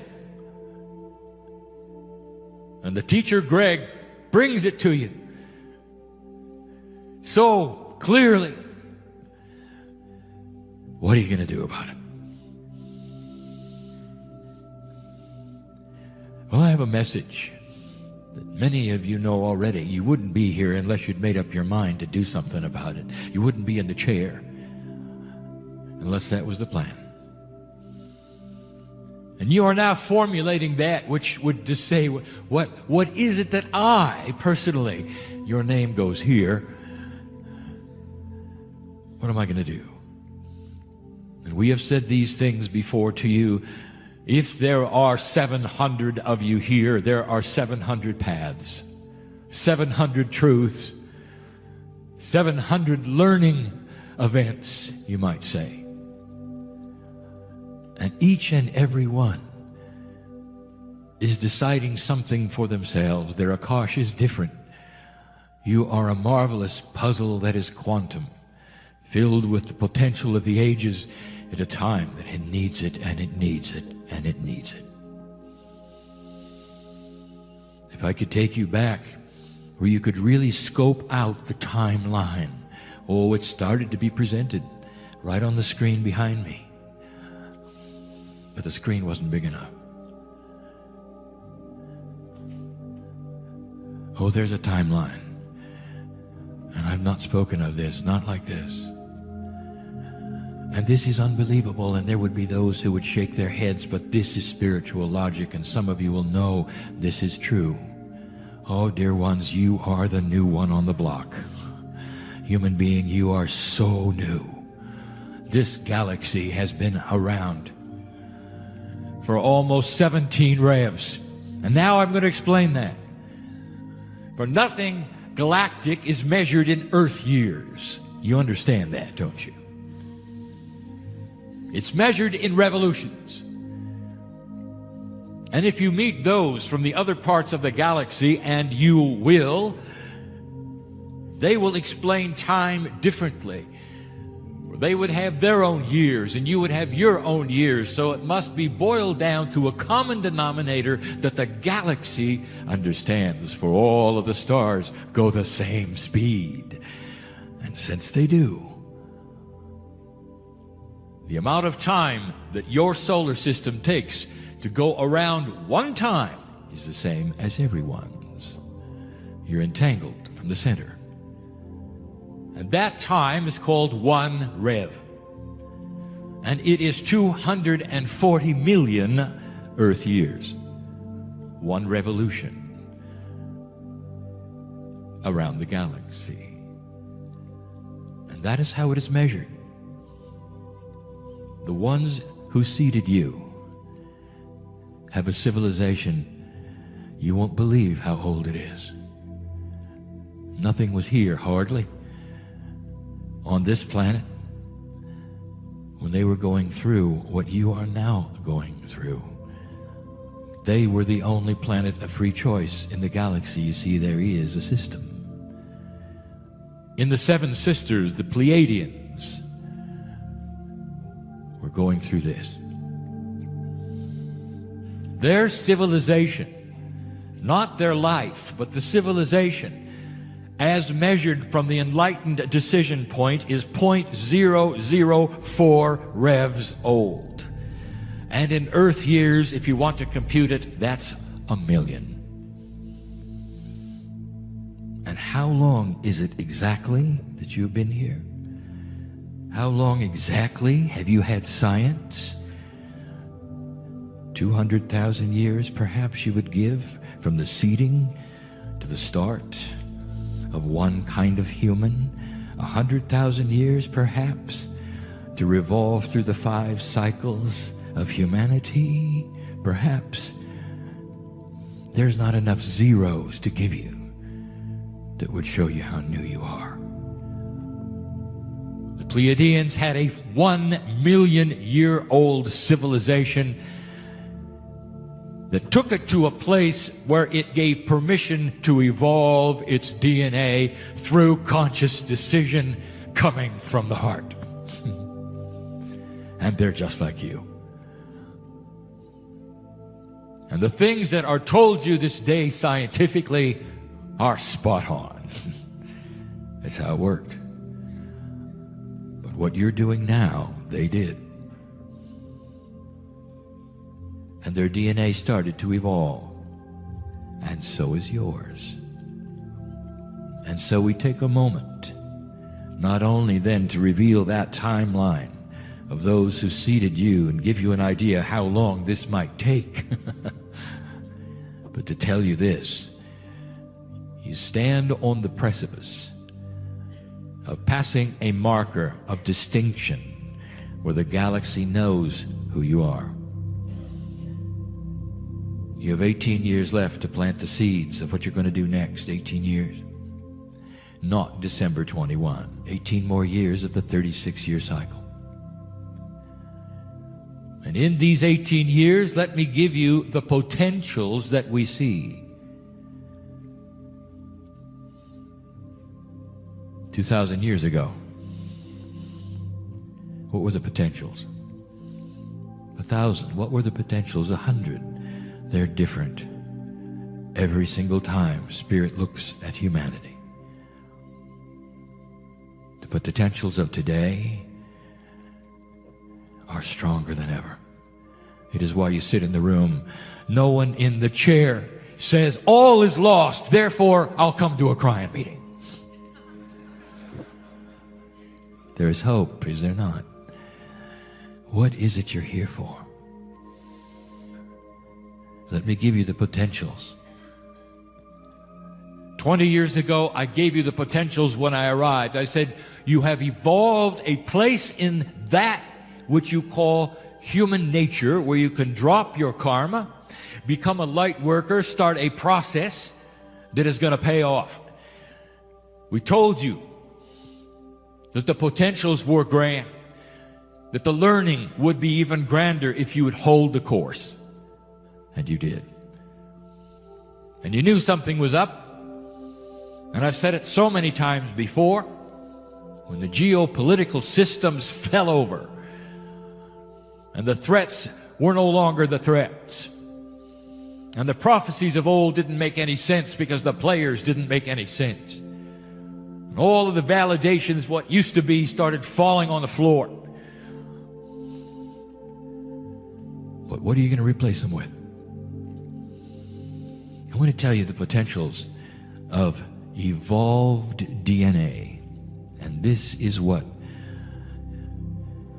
your seed biology went through. The sisters went through this. And you are going through this. Your DNA is about to evolve.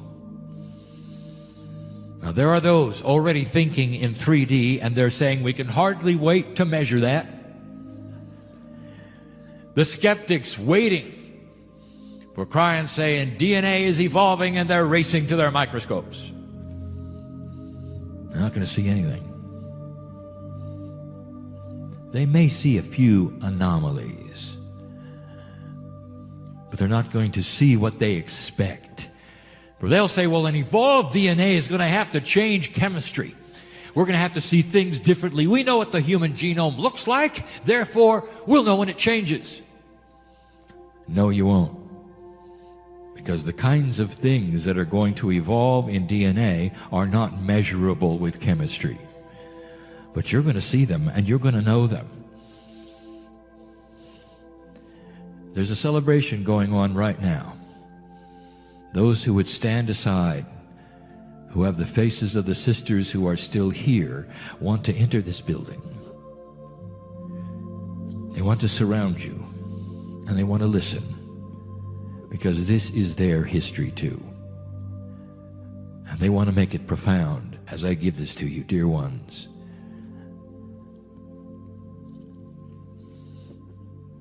There's part of the DNA that you don't even think is DNA.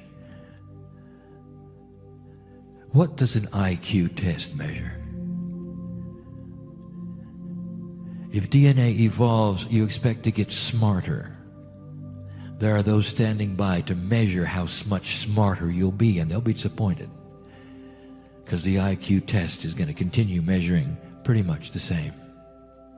Because there's nothing on an IQ test that measures common sense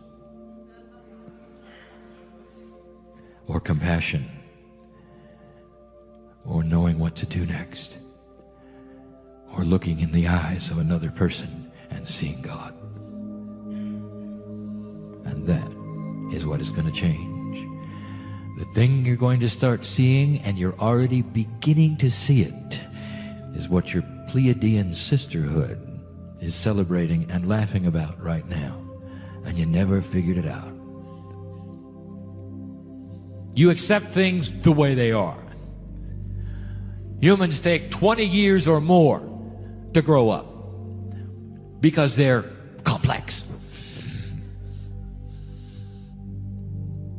Therefore, they come into the world helpless. Helpless. Mother starts to teach them everything they need to know. Language goes and comes, how to walk, what's dangerous and what isn't. How many years does that take? Look at some of the other mammals, dear ones, who are not strapped with consciousness that doesn't work. The buffalo in the field drops its calf, and within an hour it's walking. Not only that, it knows where the water is.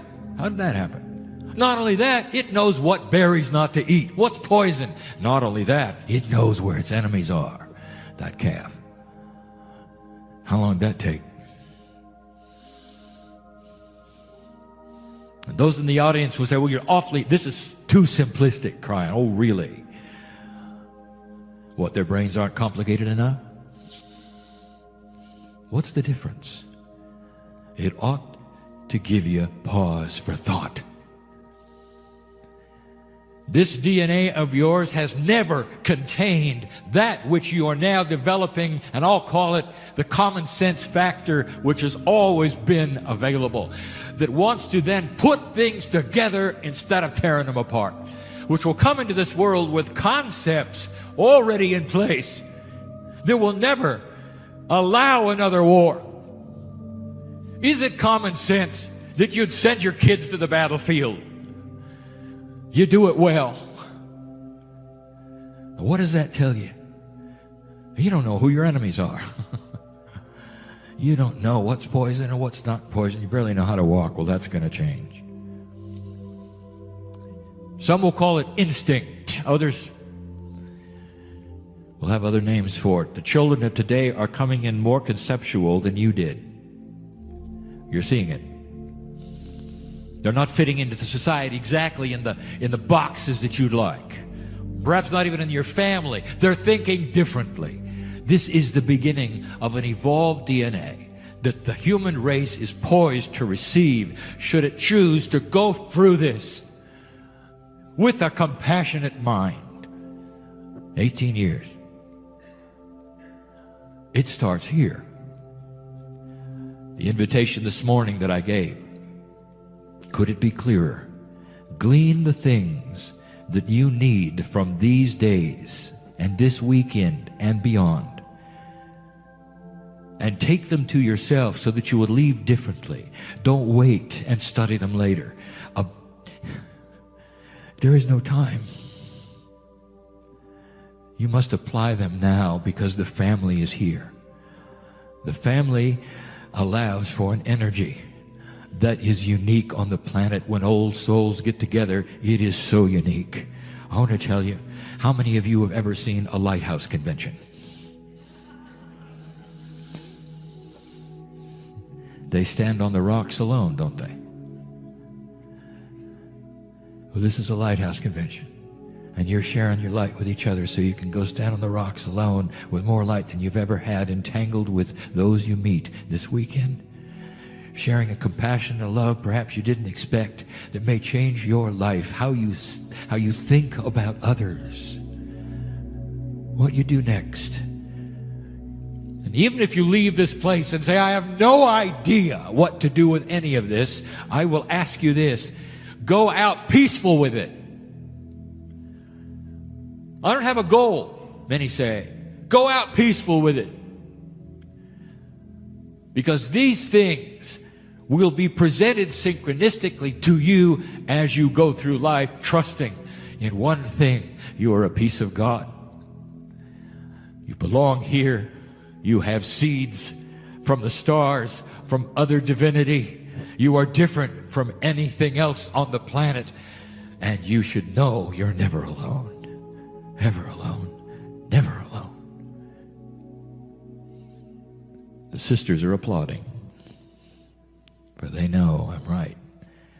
And that's how it started for them. 1,000,000 years. That's the message. That's the entire message. Not a long one,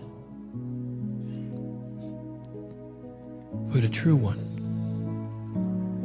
What is your deep truth? Who are you? Who are we? I am Kryon and I'm not above you. The human being who sits in the chair before you has developed this particular talent for 20 years. And I use the word talent loosely.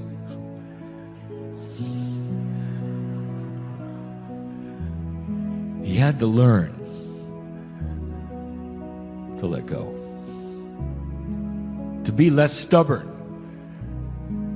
not to have as many validations as he wanted, to get to a place where he would step aside and say, I give up.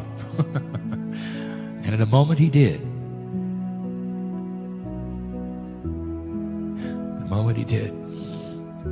his DNA changed.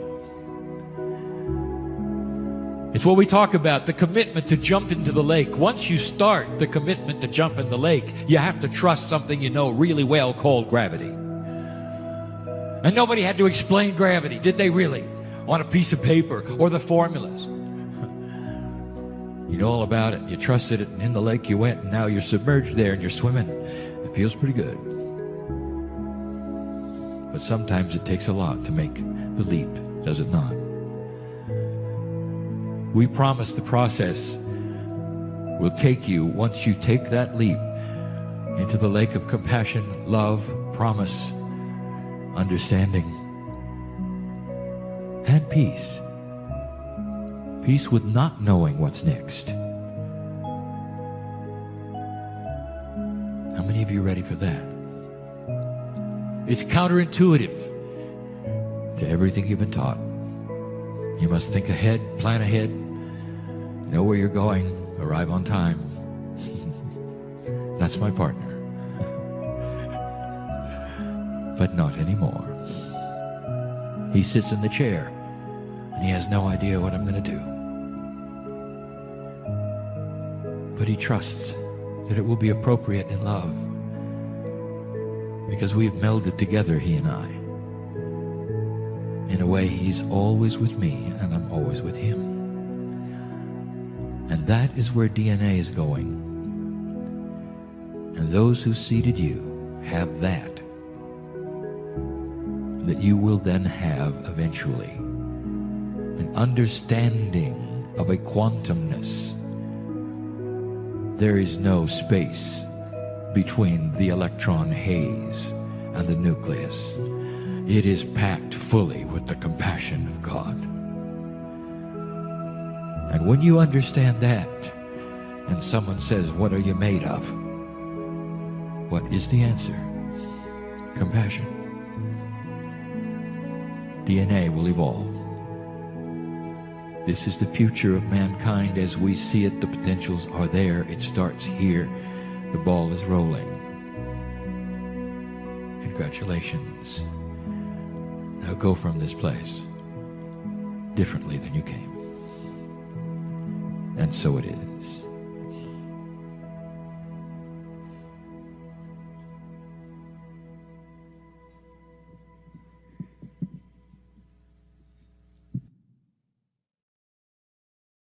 Hi everybody, I'm Lee Carroll. I am the original channel of Kryon. Greetings, dear ones. I'm Kryon of Magnetic Service. These times together are so precious for us.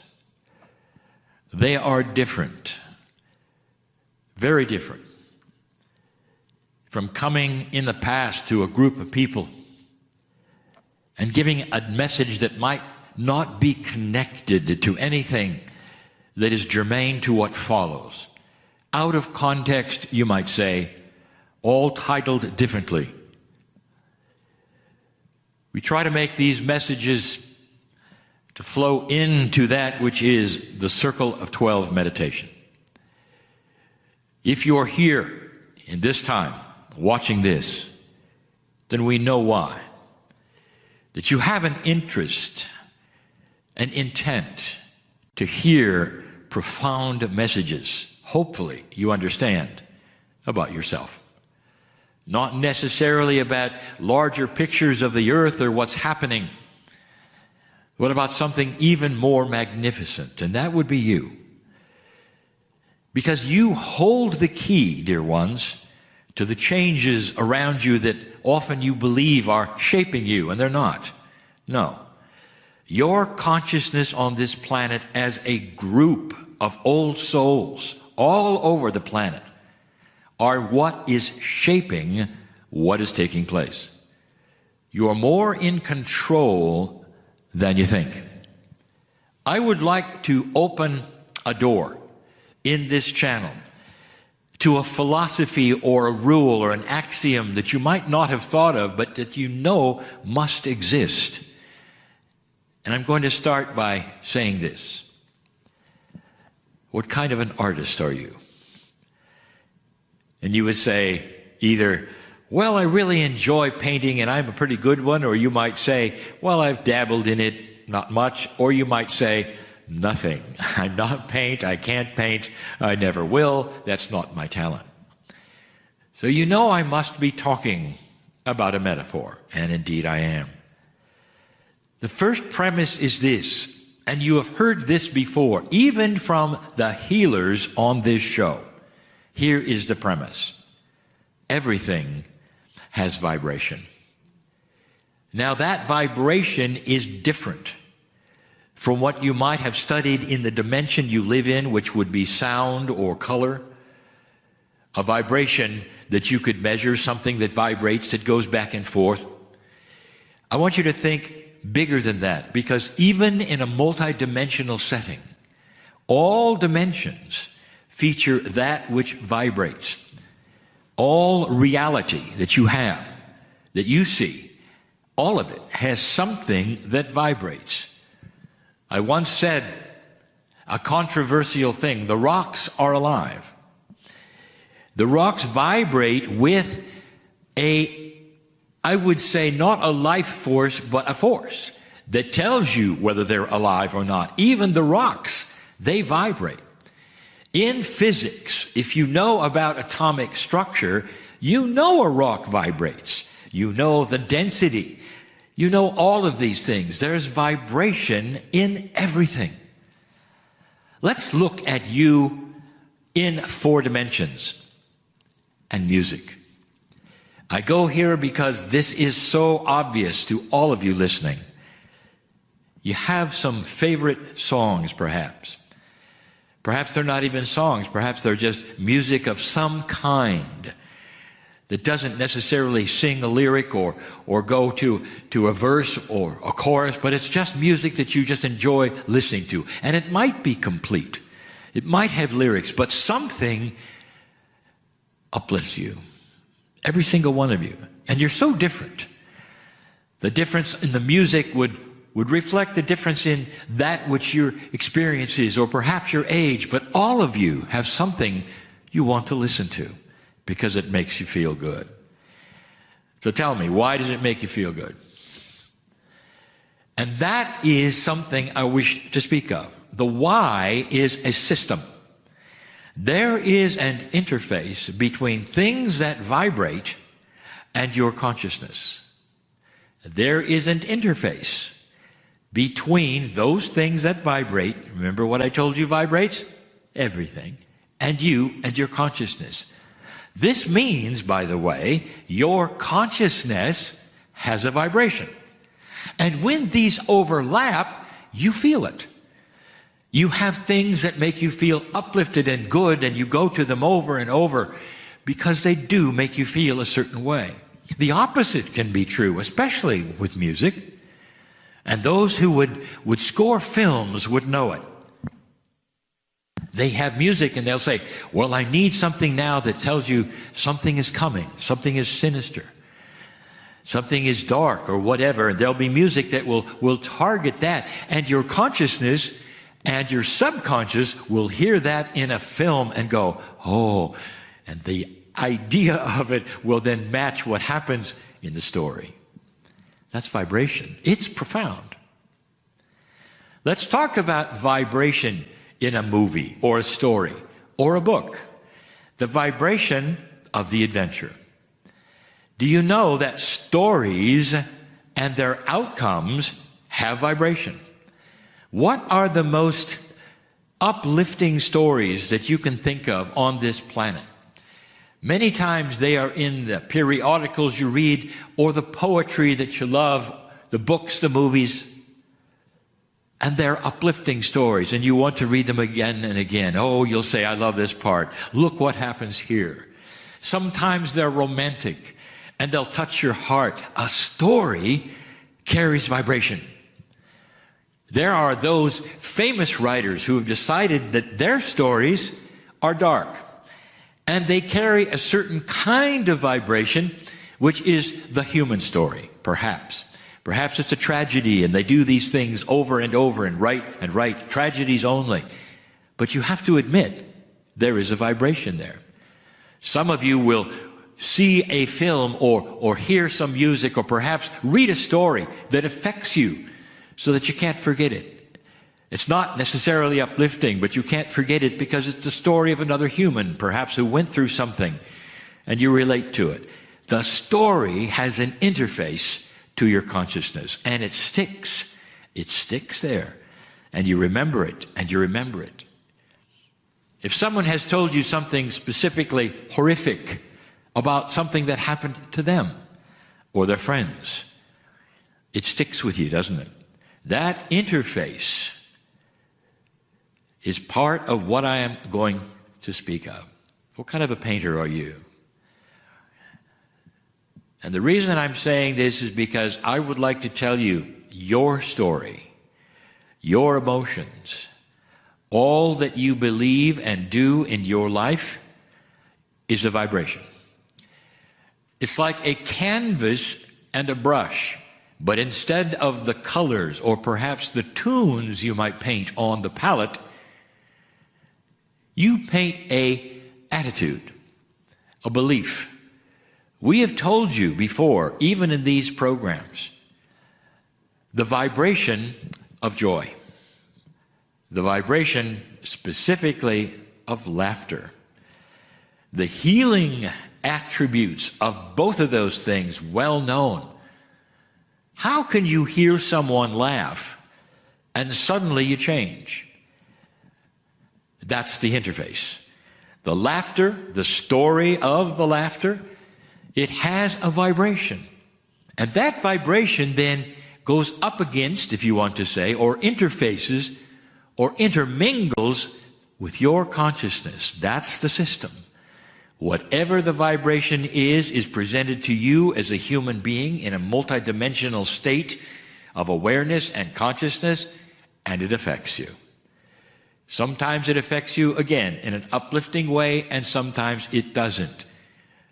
The storyteller understands that. The artist who paints a picture and uses light in a certain way makes it so that you can go to a gallery and watch the painting, and you look into it and you understand what that artist is trying to say and do. And many times you weep with joy because you finally see what the artist is trying to tell you in the vibration that is uplifting, and it goes into your consciousness. Ask anyone who appreciates art. In a gallery, looking and looking, look what that light does. Look at how it is dark over here, but it shows the light so clearly here. It means something. What kind of an artist are you? The palette that you paint on is a vibrational attitude of how you live. Also, how you approach programs of life that are always there. When you get up and you go to sleep, and you perhaps go to work, or you simply are taking care of things, or at a time like this you call COVID and things are different, you have the ability to paint a picture to everyone around you. What kind of an artist are you? Have you painted your despair to everyone so they could see it, broad brush?